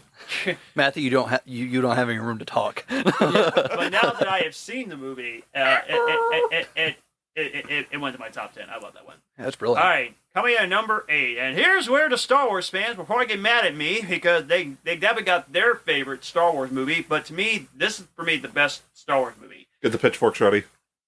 I love The Empire Strikes Back. I love that one. But I'm going to take The Force Awakens at number 8. I got your back. Because to me... I got your It back. could be worse. Yeah, because to me... As long as you don't say The Rise of Skywalker or Solo. I mean, I personally... I'm getting the dust stare from Dyllan over here. I personally like the sequel trilogy. I personally like all 3 of them, but I still think The Force Awakens is actually the best one. Yeah, I definitely agree on that. Yeah. It was the most composed to me. Yeah. All right, number 7. Now, I'm a sucker for court drama movies, and my favorite is A Few Good Men, starring Yeah. Tom Cruise and Jack Nicholson. How in the world did Tom Cruise not win for Best Actor? I have no idea, because I just love that movie, and I love the line, "You can't handle the truth." I love that line, and I love the whole movie in general. I remember seeing it before. I just don't remember anything about it. I know I've seen it, though. Well, I found the story so captivating, and I love all the characters. I mean, it's just... I just love court drama films. So Plus, you got Tom Cruise. You can't go wrong with Tom Cruise. Oh, yeah, and I love Tom Cruise in general. He's also one of my favorite actors. All right, number 6, Die Hard. Yeah, Can't go wrong with Die Hard. Greatest action movie of all time. Yippee-ki-yay. Oh, yeah. And I mean, the movie's perfect. I mean, the action scenes is perfect, direction is perfect, the plot is perfect, and yes, it is a Christmas movie, so stop complaining now. All you people this does not say it's a Christmas movie, but I love Die Hard. It's easily number 6 on my list. I didn't. Sorry. It's okay. I hadn't seen that movie until this past year. That's when John watched it. I had never seen it twice, actually. I seen it like years ago, and then I watched it over at Matthew's house to watch it again, and I loved it the second time as much as I loved it the first time. Yeah, I've got your back on that Christmas movie thing. Yeah. I totally didn't get it until I watched it. Yeah, it is a Christmas movie. Yeah, it does. The main thing doesn't have to be Christmas in a Christmas movie. If Christmas is the full setting of it, it's still an amazing action movie. Absolutely. So, love Die Hard. All right, now number 5. I wanted to put the whole franchise on the list, but I knew I have to come up with which movie in this franchise did I watch the most. That actually goes to my top 5, and that is Toy Story 2. I love the Toy Story franchise. I personally love all of them, including Lightyear. I don't understand the hate for it. Still haven't watched Lightyear. It's not too bad. But I love Toy I've heard Story good 2. things. I mean, that's the film I grew up watching multiple times on VHS tape. Yep, And I remember that. and the best part is after the movie is over, you know, we just watch the credits, the bloopers. The bloopers are hilarious. Yeah. I love watching the bloopers. So I grew up watching the whole Toy Story franchise. It's easily my favorite franchise. Toy Story. Toy Story is your version of The Lion King, because The Lion King's my big one. Yeah, exactly. Yep. Number 4. And Dylan's Mulan. Yep. All right, number 4. Back to Steven Spielberg. Jurassic Park. Knew it. I love Jurassic Park. I just love dinosaurs in general, and I have watched that classic movie, I think, at least 3 times. I love the whole franchise in general, but the first one will always be the OG Absolutely. Jurassic Park. I love that movie. Since you like dinosaurs, we'll have to go see 65. We have to go. I can't wait for that. I finally watched that trailer. Yes. Yeah, it looks great. Yeah, it's really awesome. And you gotta go to the theater for that, because when you gotta go, you gotta go. That is true. Yeah. Dinosaurs, fight for your lives. But yeah, I love Jurassic Park. I'm sorry, that was a crappy joke. Yeah, come. So yeah, Matthew, Jurassic you're Park. such full shit. So Jurassic Park number 4. Now coming in at number 3, and I'm pretty sure Matthew's going to give me the death stare when I tell him an MCU movie made this list, and to me, it's the greatest MCU movie ever made. Avengers Wrong. Endgame. Wrong. I love Endgame. It's easily the best MCU film ever. Now, I love No Way Home, Spider-Man No Way Home. Don't get me wrong. I love Iron Man. I love the Avengers. But Endgame, I thought the plot was perfect. I thought the way they concluded the Infinity Saga, I thought was beautiful. Yeah. And I was on my seat when they did that final battle scene. I just love the whole film. I've seen nothing wrong with that film. I thought it was amazing. When I finish my MCU rewatch, I'm going to let you guys know the rankings. I'll do it on the show, because I'm ranking everything. The Disney Plus shows, the specials, but Endgame is not my top. Neither is No Way Home, so I'm going to bring in the controversy. I know. I'm gonna Everyone's fight you. entitled to their wrong opinion, man. Yeah, exactly. Yeah, exactly. I see how it is. Now, just specifically Endgame, or the entire story between Infinity War and Endgame? You know, I was going to put Infinity War and then Endgame, but I decided to go with Endgame because I just love the conclusion. Okay. You know, Okay. I just love the way it concluded. And to me, I love you 3000. I'm sorry, but that scene is too cute and too emotional. I It love is. that. My favorite scene is when he finally says Avengers Assemble. Yes. Yes. Yeah, that's where the crowd Yes. was nuts. Yeah. So, When I was at the theater, it's like, yes! Yes! yeah, and me and my girlfriend, we watched that film when it came on opening weekend, and I told my girlfriend, "Oh, here comes the battle," and I was so excited to see it. So, Avengers Endgame, love that film. All right, now coming in at number 2, spoilers at 2 and number 1, which is my favorite DC character ever, my favorite superhero ever, Batman. Mm-hmm. The Dark Knight at number 2. It used to be the greatest movie ever made, at least for me, until number 1, which I'll get to in a sec. But Heath Ledger, which, by the way, I'm wearing my Joker socks, which Joker is my favorite villain, like, ever. Yeah. But Heath Ledger's Joker, perfect. It's simple. We kill the Batman. Yes. Action is perfect. For me, the definition of a perfect movie, that's The Dark Knight. I don't see anything wrong with it. And for some people to say, this movie's kind of overrated, screw the haters. Yeah. I love The Dark Knight. And of course, Tell Steve that at work. huh? Tell Steve that at work. He thinks it's overrated. Oh, no! Oh, no! We're roasting Steve on the podcast. Oh, yes, we are. Okay, so The Dark Knight. So number 2. And now this is officially my favorite Batman movie. Number 1 for me, The Batman. It used to be The Dark Knight, but after watching The Batman, one of the greatest movie experiences I ever had. I never been more excited to see this film on opening weekend than The Batman. So to see with Matthew, it was an honor to watch it on opening weekend with him, which I never done it before.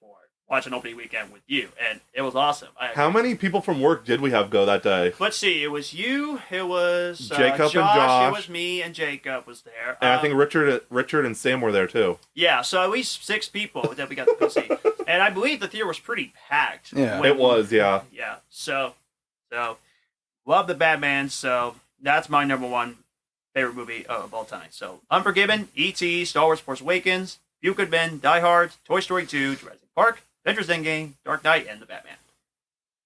Paul, Respect. are you ready? I break out my electric guitar and start playing Blind by Korn. Most of my list has not been mentioned by any of you 3 gentlemen. Big surprise. So, yeah, I can't wait to break these down.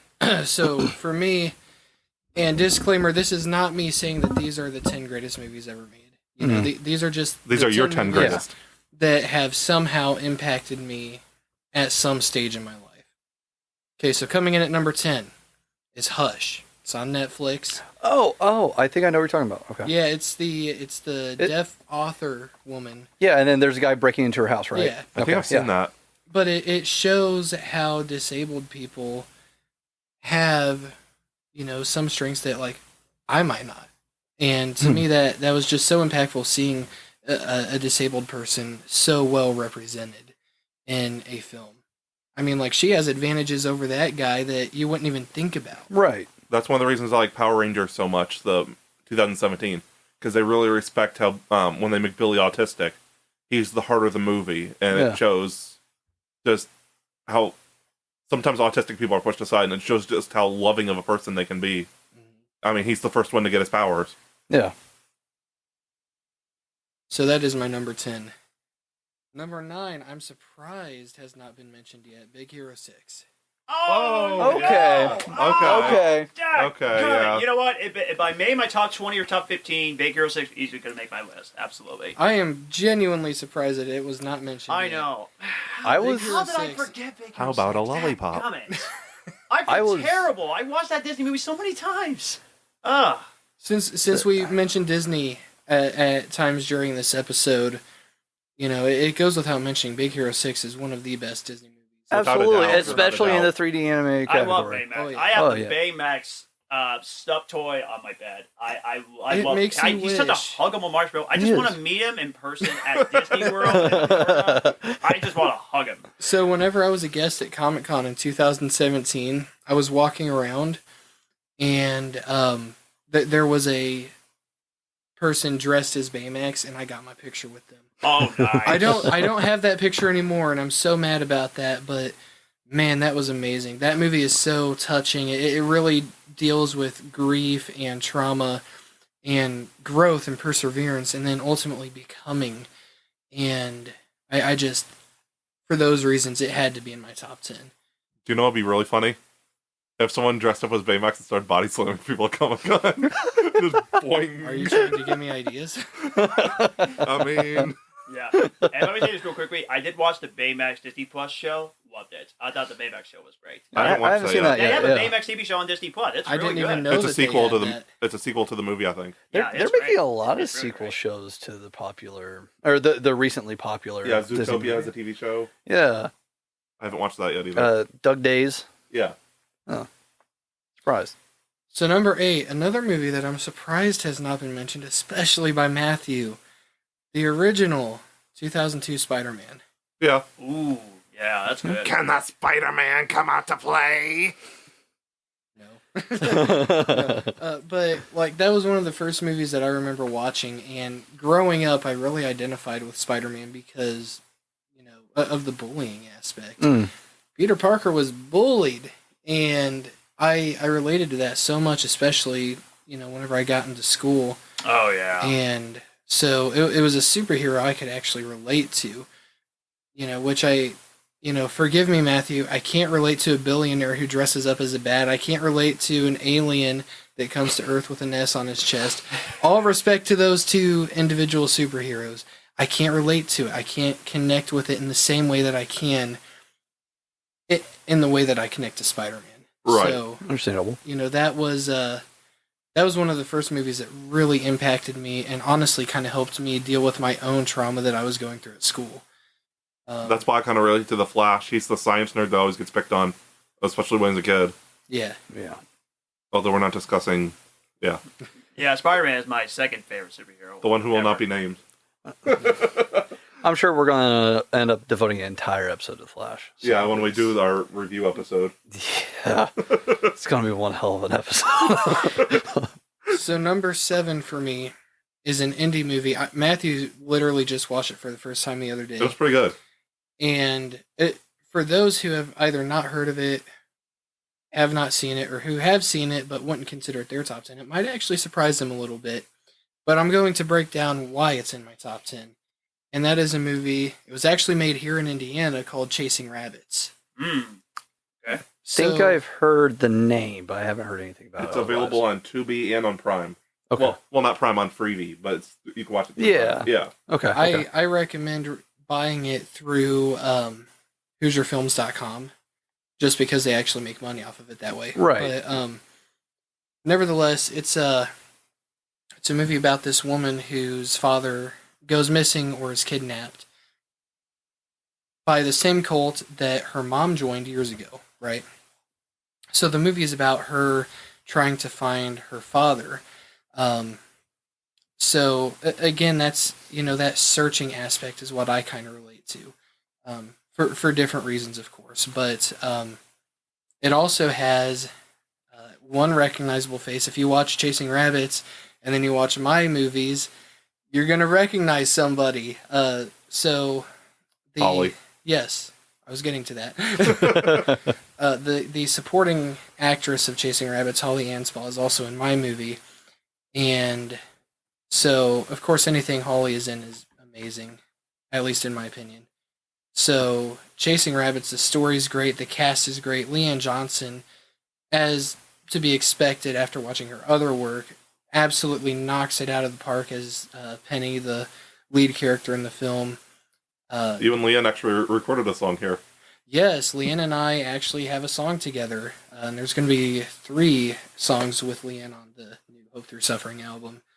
But yeah, the whole cast is amazing. The story is very relatable and just absolutely well done film. So that's in my top 10. Number 6. This is a movie that I'm actually not surprised is not in any of your guys' top 10 or top 20. It's a movie that doesn't really get talked about a lot, but it's a movie called The Bluebird, released in 1940. Never heard of It it. has Shirley Temple in it. Oh, okay. Oh, okay. okay. So it's a I real didn't know you liked throwback. Shirley Temple. I did not know that. Interesting. So the reason it's in my top 10 is because that was a movie that my mother and I watched a lot whenever I was a kid. And, truthfully, I don't remember everything about the movie. But I remember being impacted by it. And I connected with the story. And it's a good movie. And a memory. Yeah, I think I connect more so with the memory. Yeah. Just a well done movie, and if you're a fan of older movies, I highly recommend it. I broke my record the other day. I watched Trip to the Moon. Came out in 1902. That's the Nice. oldest movie I've ever seen. Oh. Number 5. Matthew will immediately understand me a little bit more after hearing this movie. Goodfellas. Oh my gosh. Okay. Man, I need to watch Goodfellas. I was gonna need- say- I haven't seen it. So either. John hasn't seen it yet either. I could say I've never seen it. Okay. Yeah, the 3 of us haven't seen it. It's so good. I guess it's on our list. Yeah, Yes. yeah. I mean, Martin Scorsese, he is the best of the directors, that's for sure. Ray Liotta is one of my favorite actors, as is Robert De Niro. So you have a movie with the two of them together, especially a gangster movie. Speaking of Ray Liotta, next month, Cocaine Bear. Yes. If I'm not mistaken, I could be wrong, but it's his final live action I role. think Yes, it is. Yeah. it is. I'm 90% certain of that. And so for that reason alone, I'm going to see it, even though I'm not necessarily excited about the movie. It's going to be an awesome movie. I'm sure it will be. It looks great. Yeah, it's It going to looks be hilarious. fantastic. But Goodfellas, one of those movies that just blew my mind the first time I seen it. And then it's funny because years later, at my job that I'm at right now, my coworker and I were talking, and he's huge into like mafia stuff. Mm. And so we were talking about mafia movies, and he started talking about Goodfellas, and it's like, oh, I remember seeing that whenever I was a kid. And then he actually like put it on the TV purposefully, I think, one day as he was leaving whenever I was relieving him. So then I just watched it for nostalgia, and it's like, man, I forgot how much I love this. And I've seen it probably about 10 to 15 times since then. And that was only a few months ago. My favorite Scorsese movie, The Departed. Oh, yeah. That one was great. I love The Departed. Yeah. Number 4 has already been mentioned, I think, twice. No Way Home? Yes. Probably within my top 22. Probably that one. It's No Way Home. Yeah, yeah. I mean, Exactly. simple, stated, Yeah. It's No Way Home. It's one of the absolute best superhero movies ever made. And, just being there, it also has sentimental value to me because it's the last movie that I saw with my mother before she passed away. We went to the premiere. Actually, technically, it was the pre-screen. It was Thursday night. the day before. Yeah, the Thursday night. Yeah, it was the Thursday night screening. And You've seen it before I did. yes, and I was very hard pressed to not spoil it for you. I was But gonna say, we're going to throw down if you spoil something. but yeah, I'm really glad that was the last movie that we saw together because Mom had never been to a premiere like that before. The crowd was absolutely nuts throughout the entire movie, and so just the fact that she got to experience that was amazing. I had And- kind of a bad experience when I seen it. Well, it wasn't a bad experience. I had to go to the bathroom at the worst time. Oh, no. Was it during May's death? No, I caught Toby. I walked out when Andrew appeared. Oh. He was already back on screen when I walked back in. And I had ran to that bathroom and ran back because I knew something was going down. I sat through the whole thing, and the crowd was on their feet. Like, I clapped every time when Toby Regards showed Yeah, up. Yeah. everybody was clapping when Toby showed up. Yeah. when I go to the movie theater, I have the worst possible luck with going to the bathroom. I always have to Just go at wear a the worst... diaper, bro. Shut Start up, wearing no, a diaper when you go. No. But Okay, anyways, so yeah. that's my number 4. Number 3 will not surprise Matthew in the slightest. Friday the 13th, Part 7. Right. Part 7? Wow, okay. It'll make sense in a minute. Yes. So, I don't even know really where to begin with it. And I'm going to try to keep it relatively brief. But I just really like the story of Part 7, and I like the fact that they tried to do their version of Carrie with it. Yes. Yeah, I was watching Sean Chandler Talks About, which is a great YouTube channel, by the way. You gotta check out this content. It's amazing. And he told me what the behind the scenes were of Friday the 13th Part 7, and then they tried to do the ending of Carrie, and I was like, that's different. Okay. Yeah, Paul's going to one-up you. I can one-up you on that one. So, I actually met Lar Park Lincoln. No. And number 1, she is a very, very, very sweet person. Absolutely lovely to meet. I highly recommend it. If she's at a convention near you, go meet Lar Park Lincoln. But I actually went to a screening, which is how I met her. I went to a screening in Decatur of Part 7. And she did a Q&A after the screening and gave a very detailed breakdown of all of the behind-the-scenes stuff. And they even had some never-before-seen behind-the-scenes footage that they showed. But that's another best part about movies, is watching behind the scenes. Oh, yeah. Those are the best parts. So, getting to hear it from literally the lead of the movie was absolutely incredible. As a horror nerd, I was nerding out that entire evening. Oh, yeah. Fangirl moment. Oh, yeah. 100%. Because that was one, again, I watched whenever I was a kid. So, it was a nostalgic moment for me. Love the movie. Love the plot. I love horror movies that actually have a plot, that aren't just senseless violence. Because that's a lot of horror movies. Well, yeah, truthfully. No disrespect to senseless violence horror. But, I enjoy a plot. Understandable and respectable. I dig it. Okay. That's why Scream's such a good one. Yeah. Because that's a good plot. Which brings me to my number 2. Okay. Number 2. Segue. It's actually a tie. Because I couldn't pick just one. I almost did the same thing with the Toy Story movies, but I knew I wanted to do just one. But go ahead. And the first one's going to make sense. The second one I'm going to name is going to cause controversy. Uh-oh. I'm expecting tomatoes to be thrown here, folks. Okay. Scream 1 and Scream 4. Really? Wow. I love Scream 2. I'm okay with Scream 3. But Scream 4 was actually the first Scream movie I saw whenever I was a kid. Okay. I can definitely see that. Yeah. Yeah, okay. And that's understandable then. So, Okay. but that's actually not why it's tied with number 1. We still got to show John the Scream movies. Yes, we do. But Scream 4, I felt, had a more modern, realistic plot where it's somebody that wants fame. Yeah. They want recognition. And so it's understandable. It's almost relatable in a way if you're somebody that wants fame. Personally, I am not. I don't really give two shits if I get famous or not. But I really like that they almost started to kind of go away from Sydney a little bit. Just a little bit. I also... They're Quentin Sydney Cold Turkey, the next movie. Well, yeah. We'll get into that. But Scream 1, I would probably rank just a hair higher, of course. But I feel like it's one of those... thank you for that, Matthew. Sorry. Ruin everything. Scream 1 is such a revolutionary slasher movie, and it really is what brought attention back to the slasher genre. Because in the 80s, and dare I say early 90s, it was really, really popular. Yeah. But then it started to kind of fade away a little bit. It wasn't as good, and then Scream comes out.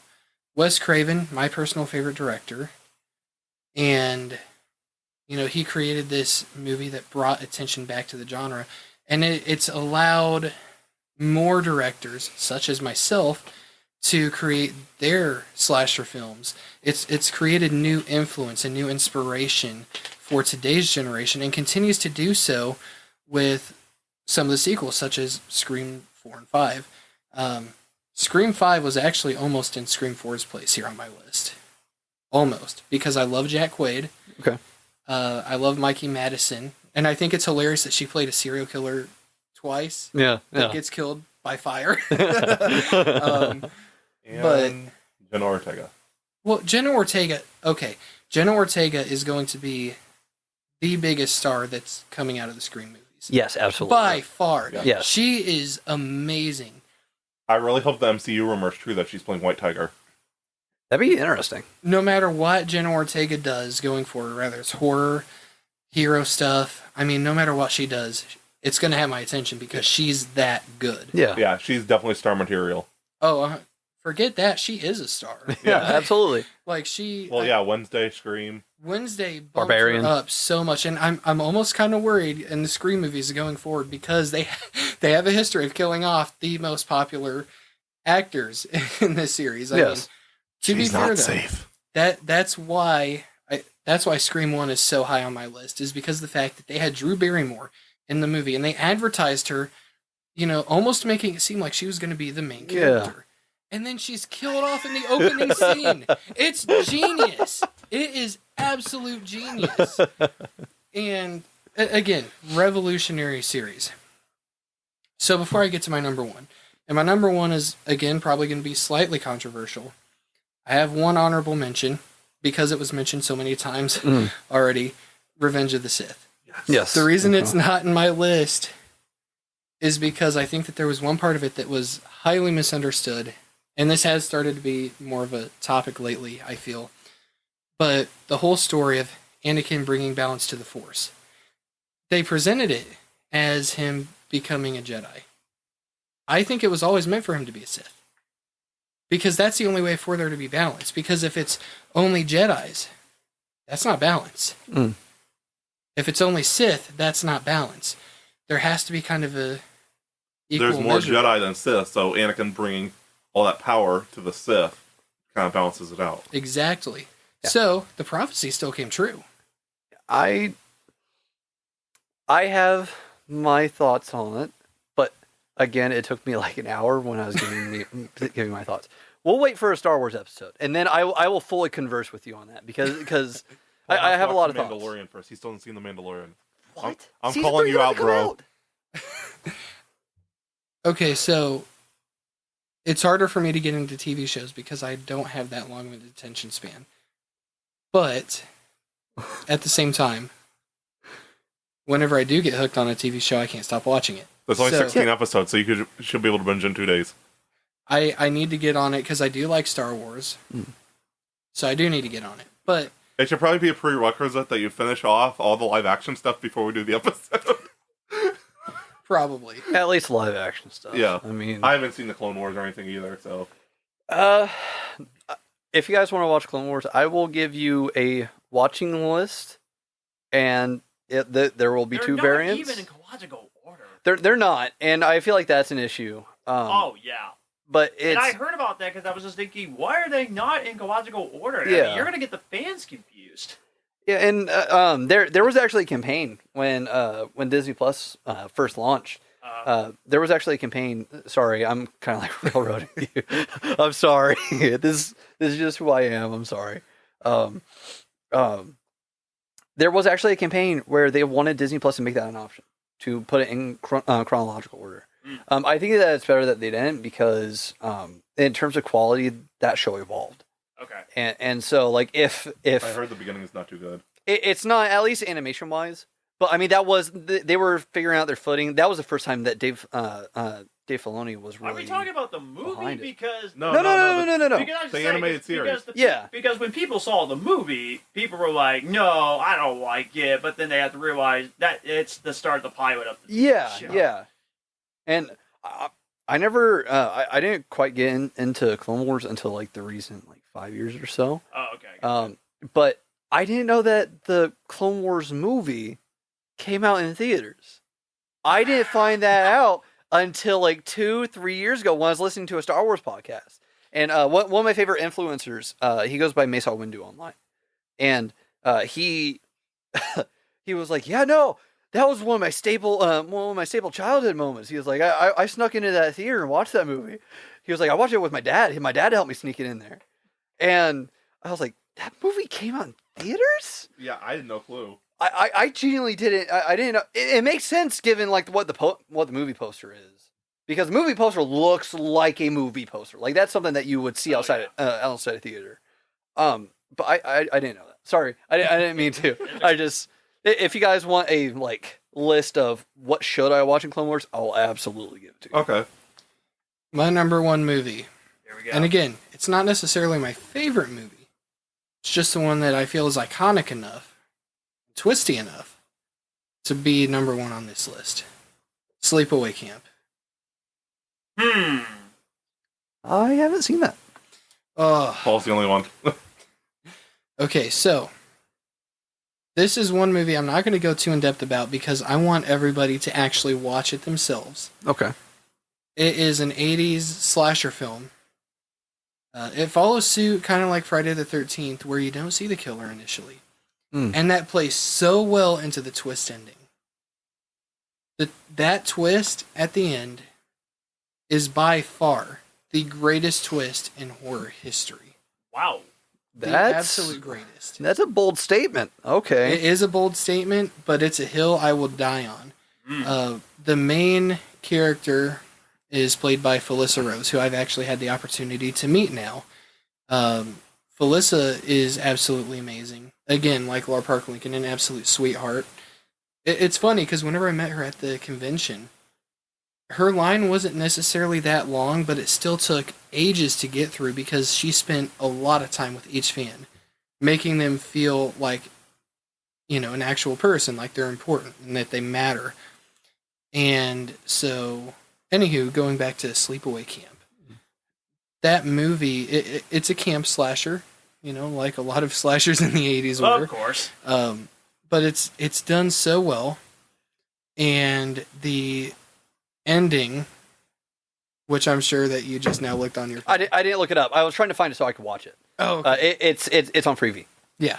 Okay. So Sleepaway Camp, the ending, even if you don't enjoy the movie up to the ending, you will respect the ending for what it did for slasher films. Okay. Revolutionary. I would dare say it's more revolutionary than Friday the 13th. Like, another bold statement. Okay. Wow. I respect it, but Let that's the really bold. tomatoes be Okay. thrown. I've got to watch this now. That's I don't have tomatoes, but I do have knives we could throw. oh perfect. Like Knives Out. Like Knives Out. Which Reminder, I I'm the one can't get the playing a knives serial out. killer in the movie. Which that's another movie I definitely would have made my top 22 is Knives Out. Which if you have not still I seen, haven't seen was that. contemplating putting it on. yeah, I love the Knives Out movie. They are amazing. It's I love phenomenal. those movies. Sleepaway Camp is actually one of the, not the main influence, but one of the influences in my movie that is coming out in October. Specifically being with the twist. It's not going to be even close to the same twist, but there is a twist, much like you don't see the twist coming in Sleepaway Camp. You're not going to see the twist coming in The First Harvest. There are only 3 people that know about this twist. There's only 3 people. None of the cast, not even Matthew. Oh, I thought I did. No. Interesting. You know about the fake twist. There I will are- twist you out of that one. There are a few smaller twists in The First Harvest, some of which Matthew does know about. But this one, there's only 3 people that knows about. Myself and the other 2 involved in the scene. Oh, nice. Not even Garrett knows, which he probably should because he's a cinematographer. But yeah, that movie is the one that made me want to have a massive twist in The First Harvest. And that whole only 3 people know, that's going to stay true until Garrett finds out. Only 4 people going into the First Harvest screening will know what the twist is. Until you have the premiere here in Shelbyville. Exactly. Because I want people to be surprised. And Go and plug that for a minute about how you're going to have premieres. so The First Harvest is my horror movie. It's coming out fingers crossed, October 13th of this year, 2023. There are going to be a couple of screenings, one here in Shelbyville and one in Bloomington, and I am contemplating screenings in other cities as well.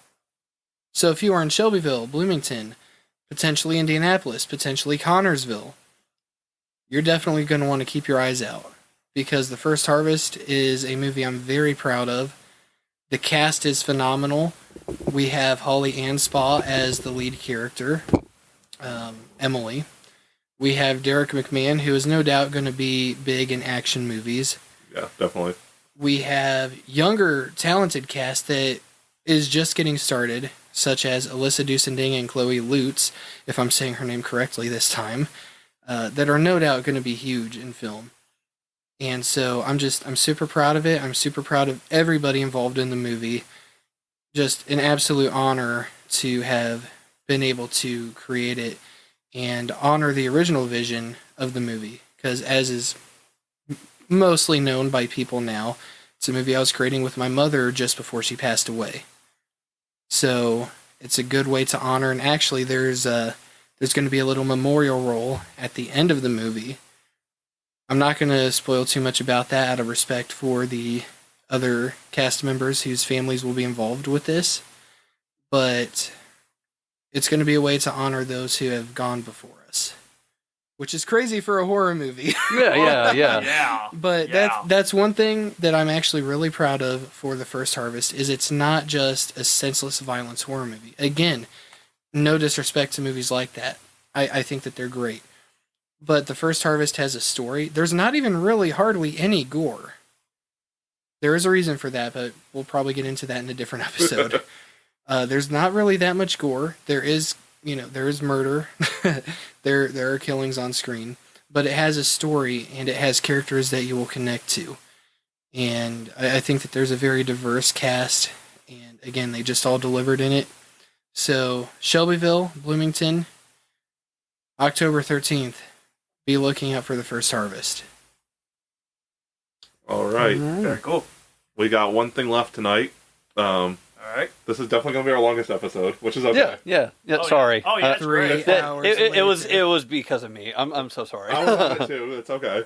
The pilot episodes are supposed to be longer. Yeah. So, what are some of our predictions for this year? Like, movies coming out this year. Not just what we think will do well, like, our personal opinion. Like, obviously, Paul's going to think Scream is going to be great. Well, way to spoil mine. Let me speak for myself, Matthew. Spoil one of mine. Gosh. Spoil one of mine. Probably Shazam. Yeah. But we movies that we think will do well, like box office wise, what's gonna do well, the fans are gonna love. Scream 6 is going to do well. Yeah. I'm not just saying that because it's my opinion. I think it's genuinely going to do well. Yeah. I think the way that they've led into it has been incredible. The fact that they showed the teaser trailer and then the full trailer, that it gives you a lot of juicy tidbits, but it doesn't give anything away. It just clues to a puzzle. Yeah. It still is going to be really hard to figure everything out, unless you're me and happen to know some spoilers already. But yeah, I think Scream 6 will do well. I think I don't know about Shazam because they're not really doing that much advertising. There's no marketing for it at all. Which is Are absolutely you mind-boggling. kidding me? There's no marketing for that? There's I something that I love don't want the to talk original about. Shazam. That's my favorite DCU film. I love Shazam. I think Ant-Man will do better. Yes, I agree with that. Financially, yeah. For multiple reasons, I think they'll do better. You want to elaborate on that? Wait, which About movie? what? About Ant-Man doing better, like, do you just mean financially, or do you mean in general? I mean, if we're looking at like making the most profit, I Ant-Man, definitely think that definitely. Quantumania will make more profit Yes. than Fear of the Gods. But I think that'll be for a few reasons. One of the reasons being stuff that has happened today. Oh yeah, I've seen that. Yeah, I've been kind of defending it a little bit on my Twitter because personally, I really love Zachary Levi. Chuck Yeah. is one of my favorite shows. But I love him. I really I don't love him want as to a talk about stuff person. today. Yeah. It's such a hard issue because not get like into you really have to be politics. super educated Yeah. on just the guy in general. Yeah. So I'd I rather not personally talk love about him in person. I mean, he's funny and he's a great actor Yeah. in general. it. He seems like a really caring and guy. Shazam is like my top 3 favorite DC movies. I Yeah, ever. same. I love Shazam. That's pretty Yeah, good. let's stick So- away from the political Yeah, discussion. yeah. That might be- I was hoping that it wouldn't come up. that might I be was like, episode killers. hopefully this will blow over. Yeah, Yeah. those will be episode killers. Yeah. So the movie that I think will do well critically and financially, I think it's going to be Mission Impossible: Dead Reckoning Part 1. Yeah, I think that's going to do some big damage. I love It the is, Mission it Impossible is. movies in general, and I just watched the trailer just a couple days ago, and I'm super excited for this movie. I can't wait to see it. I've got a couple, I think. Okay. Best received by fans, Spider-Verse 2. Oh yeah. Okay. Absolutely. Yeah. Absolutely. Yeah. Probably one of the highest selling movies. I could see Guardians 3 this year. Yes. Yes. With it being the That- final that- Guardians. That Yes. is my number one most anticipated film of this year. Minus Spider-Verse. But Yeah. Well, haven't the Guardians movies been the most profitable out of all the MCU? Obviously, except for the really big ones like except the for Avengers Black movies. Panther. I think Black Panther's Yes. better. But One like one. Guardians Captain- has been the best received. Yeah. Oh, Captain Marvel made, I think, 1.1 billion. Yeah. Well, I mean, it's not only are you going to have people that hate watch it because of James Gunn taking over DC, Yeah. which that will come in later episodes. Yeah, that's definitely Um, next week, probably. Yeah, definitely. But assuming that he doesn't tease us more. Yeah. It's going to be the last Guardians movie. It's going to be a Guardians movie in general. Oh yeah. And then on top of that, you have you've got Dying Adam with Warlock in it. Yeah. That was one of the main things to me that Will was going to make it. Poulter playing him. Will Poulter as Adam Warlock was a really interesting choice because I always relate him to We're the Millers, Yeah. where he's like, "You guys are getting paid." I always relate him to We're the Millers. So seeing him like be super built for Adam Warlock, I was really surprised. And then the images that we've been getting recently, when they show him in a trailer, it's going to be some of the hardest stuff that we've seen in a Guardians movie. Like, he is out for blood. I'm just worried. I'm afraid they're going to kill Rocket. I was gonna say that. Yeah. If they kill Rocket, I'm going to be so upset. I don't think it's Rocket. It's I- either Rocket or Drax. Drax For me. is confirmed leaving, so Yeah, he so will I not be in any mean, more MCU because he actually might be jumping over to. Yeah, we'll get to that next week. yeah. Yeah. I got a quick question. There's one movie that I don't understand that's coming out this year. Why is Barbie coming out this year? I don't get that. It makes no sense. This ties back around to what I was saying about meme culture. Okay. I think that Barbie is going to be a strong contender for the top grossing movie this year. Oh my no. I'm All the saying- memes. Yeah, because of all the memes. No, Absolutely. no There are way, people that are dude. like, listen, Come I'm on, not going to no. go see Oppenheimer in a million years. Oppenheimer, made by Christopher Nolan. I have my personal feelings regarding Christopher Nolan. Yeah. I love but the Chris- filmmaker. Oppenheimer has such a like giant cast. Like, I mean, you've got It is stacked. they have like what 50 A-list actors coming in for this movie. Florence Poe, Robert Downey Jr., Cillian Cillian Murphy. Yeah. Yeah, like there's a lot going for that movie, and the fact that it's going to be guaranteed in theaters for 3 months. And it's an over 3-hour movie, probably. Yeah, 'Cause they said like it's going to be longer than Interstellar at 2:49. yeah, it's. I do think that Barbie's going to be a giant contender solely because of the memes. Now you're also going to have the children that are going to be like, "Mommy, I want to go see Barbie," Yeah. and like they're going to be like, "I want to go see the movie based on the dolls that I play with." You're going to have the children that go see it. You're going to have people that go see it solely because of Margot Robbie. Yeah. Matthew. Like- Yeah. Shut up. Shut up. Yeah, but I'm not gonna lie to you. If the Barbie movie actually gets great reviews, I'll go see the movie, and I'm not lying. Yeah, I'm going to go see it. But mean, if the movie receives bad reviews, no thank you, because it's so unnecessary. For me, I think it's stupid that Yeah, this film comes out. I was perplexed when they announced it, which I mean figures because they literally just announced a Hot Wheels movie. Yeah. So it's like they're really trying to market on these Hasbro products. And there's a not Oh. Hot Wheels related, but Gran Turismo is coming out with a movie now. Yeah. Which the teaser for that was really interesting. I didn't see the teaser. It wasn't like a full on teaser. It was just like telling. I think there was a little bit of video, and then they released some stills. Okay. Like they're basically from the way that it looks, they're going to be in an arcade machines controlling the cars. I hope that I'm wrong. That I just saw that wrong, or that I didn't see the right Yeah, picture. that sounds kinda That's how it stupid. looks. I was like, I mean, if you're going to make a movie based off a video game that's one way to do it. But yeah, I think that Barbie is actually going to be one of the top grossing movies this year. How much do you think Oppenheimer will have to make a profit? With all the cast, with Christopher Nolan directing. I'm gonna take a guess. I'm gonna take a guess, probably around $800 million. Yes, that's what I'm like, guessing that's, too. Paul? Yeah. I'm with the 800 million. Look, I'm gonna look up the budget real quick. It's got to be astronomical, and the fact that we don't even we're not going to have the hard numbers just yet. I got the budget here. It only costs $100 million to make. No, that's no. I'm serious. I just looked it up. It's only $100 million for this movie. Yeah. What? I'm actually surprised. I actually thought it was a lot more expensive than that. With that cast and the fact that Christopher Nolan tries to do as much practical as possible. Did you hear about what he did? No, what did he do? Apparently, I don't know if it's true or not.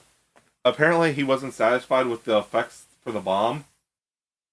So he had them take he had a bunch of scientists take the radiation aspect out of it and actually launch off a nuclear bomb in the middle of the desert without the radiation. I actually thought that the movie. You're just gotten cracked up. But I actually thought the budget cost at least $200 or $250 million. But $100 million? Well, I mean that's still only an estimate. Right. We don't know for sure. And that's not including advertising. Oh, right. Yeah, exactly. Yeah. So I mean, I cannot see it be $100 million, not knowing who Christopher Nolan is and who he has hired for this movie. Well, I think Interstellar was only like 140. Yeah. And that you've heard of crazy stuff about that, right? Yeah, I've heard. Hole? Yeah. So, I mean, that company that did the special effects for Interstellar, they went from about 80 employees to 5,000 just to make the black hole. Good Lord!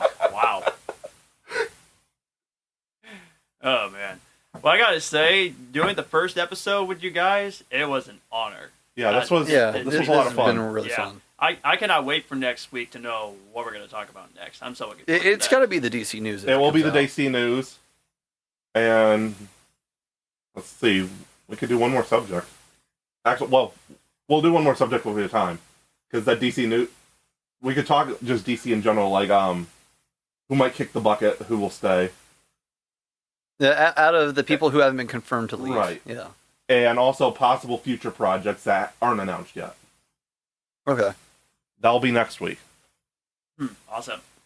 And then in a couple weeks, we got our Ant-Man review. That is confirmed already, because, I'm assuming we're all going to see Ant-Man. I'm so hyped. That'll be our first review episode. I love the Ant-Man movies in general, so I'm so excited for whatever that day is, the 21st or whatever that Tuesday is going to be after the Ant-Man movie comes out. We're going to drop episodes on Tuesdays. Yeah, so, that's definitely going to be lots of fun. Do we want to list off the flop that we think is going to be this year? Out of the major movies? Interesting, yeah. I think we should. Barbie. Okay. You and Dyllan are going to go a few rounds. Well, I'm not trying to be like, oh, it's going to be an amazing movie. Right. Solely because of the meme culture. I think that's really why it's going to be so successful. I mean, you never know what any movie's going to bomb at the box exactly. You never know. Yeah, exactly. It could be an amazing movie, and a lot of people just didn't go to see it. And that also doesn't reflect if it's actually a good movie or not. Right. Yes. Right, exactly. Yes. Yeah. Okay. Who else we got a flop? Okay. I'm between two. Okay. I'm not going to mention some of the ones I'm seeing on the... I wasn't super sure what the slate was for 2023, so I looked up the possible slate. And I'm seeing some where a lot of these are definitely not going to be 2023, especially like Fantastic Beasts. Right. Like apparently there's going to be a fourth one, and there's no way. If that came out this year, that would be a flop. And we should probably specify for flops. These are like big budget movies that, like superhero movies, Barbie, whatever, movies that a lot of people are going to know, not just some movie nobody's heard of that all of a sudden doesn't make any money. Yeah. Okay. I'm between two. I don't think Flash is going to flop. I don't either. Indiana Jones after the fourth one, I think that this is going to do a lot better. So I don't think that'll flop either. Yeah. However, I do think that where is it? Either the Dungeons and Dragons movie is going to flop, or the Super Mario movie. No, I think one of the two are going to flop. I'm so excited for the Super Mario movie. I'm excited for both. Like, I'm not saying that I'm not looking forward to these movies. I personally am, and I'm going to I'm absolutely a watch them. huge Mario fan. I love the video games. And you got a main crush on Chris Pratt. I think that the movie is going to rely very heavily on the memes. Not entirely the way that I think that Barbie is. Right. I think that it's going to rely very heavily on the memes. And the memes thus far have not been very positive for the movie. No. Like the Mario butt meme. Yeah. well, I mean, all the Chris Pratt memes in general are going against this movie. Right. I think that that's going against it. On the positive side, it is Illumination Studios. Yes, absolutely, and the quality of the movie is going to be outstanding. Yeah. Like, at least the animation aspect will be brilliant. Almost everybody loves Despicable Me. Yes. So. Yes. And I'm one of them. I love Despicable Me. I love these movies. Yeah. Okay, we're gonna have issues because I hate those movies. Everyone's entitled to their wrong opinion. Correct. The Minions are the worst. But I'm gonna predict you, Super Mario Brothers movie. No, it's gonna make a profit. It's gonna make lots of money. I think I'll make a profit. I just think that has a but Dungeons and Dragons massive movie, chance. I agree with you. I actually forgot that film is even coming out this year. Well, I've been really looking forward to it, and they've been doing really good on the advertisement aspect, which is the reason why a lot of movies flop is because they're not advertised very well. That's why Like- we like- watch Shazam. Well, that's the reason why Solo flopped. Yeah. Was because not a lot of Nobody people knew that the movie advertised it, was coming out. It didn't help that they only got the first trailer like 2 months before it, and it was a Super Bowl ad. But that's a different topic. Dungeons and Dragons, I think it is going to flop for a couple reasons. First of all, I don't think that there's going to be enough of a draw for a Dungeons and Dragons movie. Like, obviously, you're going to have the Dungeons and Dragons fans going for it, Right. and that's a large fan base, just Right. all on its own. However, have you guys been in the loop about the OGL No. controversies? No. Okay, how do I simplify this without taking time? Basically, the OGL is something where Dungeons and Dragons was like, okay, if you want to make your own content, stuff that isn't official D&D content, if you want to make your own stuff and you want to sell it the way that a lot of people do and they make a lot of money, they're like, if you want to, you operate under the OGL, and basically the OGL is granting them the rights to base stuff off their game, and make their own profits based off that game. Well, that has been going for quite a while. I think that it went like 15 years without being interrupted. I could be wrong. It could be a lot shorter than that. But recently, like the beginning of this month, so like all this stuff came by and then went past in this month. Recently, they were like, okay, we're going to do OGL 1.1, which they were on 1.0, 1.0A. They were like, we're going to do this. And part of it was basically whatever content that you make under 1.1, we can, if we end up making basically a word-for-word copy, you can't come after us. Essentially, if we steal your content, which they kept saying, we're not saying that we'll steal your content. You can't come after us. They're like, they were like, well, that's not what we said. It's That's like, awfully okay, sketchy. but that's literally what you said. Like, Yeah. like the fact that you said extreme similarities. Like, how extreme of a similarity does it have to be for it to be considered stealing for you? I feel like the most popular ones they'll copy and then say, "Oh, you can't." Yeah. Yeah, and there It's very sketchy. are people that have been like, oh, well, this is almost exactly what I did, and I think that's the reason why they did it. Yeah. They gave reasons. I thought that the reasons were okay, but what they did kind of betrayed it. But they lost a lot of faith with 1.1 is basically what I'm saying. So a lot of the D&D fan base was like, no, like a lot of us made D&D our livelihood. Like we made this, like we make content for D&D. Like there's this site called DM's Guild where they make homebrew content and they sell homebrew content, and that's where a lot of people make their money. And basically with the OGL 1.1, they were like, yeah, everything on DM's Guild we can copy as long as it wasn't made under the previous OGL. And it sucked. And recently they won back some goodwill because they're like, okay, well, here's the draft for 1.2, which they were saying that 1.1 was a draft, but it came with it like contract. Like it didn't say that it was a draft. It didn't say this is an example. This is not a work in progress. Right. Like it was like an official thing.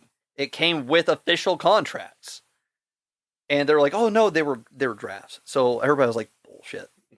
Bullshit. That was not a draft. If it was a draft, it wouldn't have come with contract. And if it was a draft coming with contract, it would have said draft on the contract.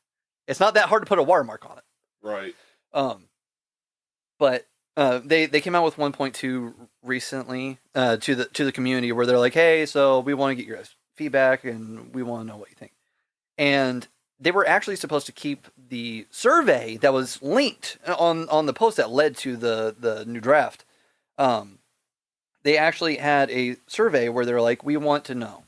Like, there's a 2-week window where during this 2-week window, you can submit your thoughts on this at any point. After a 2-week window, we'll review everything, then we'll come out with 1.3, and then 1.4, 1.5, however long it takes. It didn't make it to the 2-week window because they closed it, I think, Friday? Thursday, something like that? Like literally a week later. They closed the survey, and they announced, hey, so 86% of you said that you didn't like 1.2. They're like, but you were also in favor of us making this really good move where we allow you to use our name brand stuff for free no matter what. They're like, so we're just going to not do a new one, and we're going to release all this stuff that is literally our IP for free for you to use.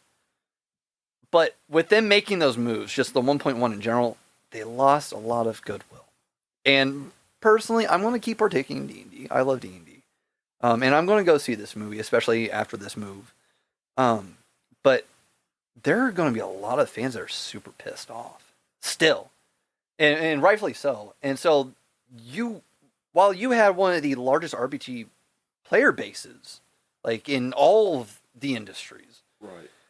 you had this, and you decided to piss them all off like 2 months ahead of a movie. And the movie looks great. I've watched all the trailers. I'm a big fan of it. I'm going to buy the tie-in novels and stuff like that. I'm going to dick ride this movie to death. Yeah. But I think that it has potential to flop solely because of the OGL stuff. Okay. Like, not only are they appealing to a niche thing, which, granted, they have Chris Pine in it. Like, they have Hugh Grant. They have a lot of pretty big faces, in my opinion. I don't know. They just pissed off a lot of people 2 months before this movie came out. Yeah. We're just going to see how it goes. Yeah. That we see. Maybe the movie actually. Maybe actually will be good. Yeah. Paul, real quick, what do you think is going to flop? Real quick. Knock at the Cabin. Okay. Ooh, Not because it's going to be bad. Okay. Because I think it'll be good. But I feel like the M. Night Shyamalan's movies haven't really done as good lately. Yeah. So I think for that reason, I hope I'm wrong, because I love M. Night Shyamalan. I think he's amazing. But for that reason, I do think that there is a very high probability that Knock at the Cabin will not do as good. I think it'll be a great movie. Again, I'm a huge fan of M. Night Shyamalan. I think he does great work. I think this will be no exception. But his movies just simply have not done as good lately. A movie that comes to mind immediately thinking of that is Old. I think that Yeah, I never saw Old. I was actually okay with it. I know it didn't get the greatest reviews. I was okay with it, but it's an example of a good M. Night Shyamalan movie that just simply didn't do as good. Yeah. And I think that this could follow suit, though I hope that I'm wrong. I've got 3 that I think are possible. I think Dungeons and Dragons. The last one didn't do as good, and they haven't announced anything for it yet except for the cast. No, still nothing. The Expendables 4. I have heard nothing about that movie. I know 50 Cent and Megan Fox are going to be among the new cast, but that's basically all I've heard. It comes out in, I think, August, and I've seen nothing. Really? Yeah, I've seen nothing. And then Morbius didn't do so well. Kraven the Hunter. That might do really well solely because of Aaron Taylor Johnson. Right. I think that will be one of the drawing points, especially for like the I do not remember Spider-Man that fan movie base. coming out. Honestly, Kraven the that Hunter? shows you how the Sony version is so screwed up. Yeah. I mean, And they've got don't so try much to coming get out. The MCU. Yeah. Don't try that. They've got Madam Web, the Silk Show. I guess they're going to do tie-in TV shows on Prime. Sony, you should just give the rights back to Marvel. Just give back the rights. That's what I would do. We'll discuss the Sonyverse in length one day. Yeah. But I think that was a pretty good first episode. Absolutely. I think so, yeah. So, guys, we will see you next week for the DC news from James Gunn. Hopefully. And, yeah, hopefully. And unless he just has to toy with us some more. And we also get, we'll do our pool on who we think will be staying and who will be going from the current cast of DCU. Also, future picks that are not announced, what we think will be coming soon. So, just see you guys all for the next episode. Yeah, God bless you, everybody. Have a good night. See ya.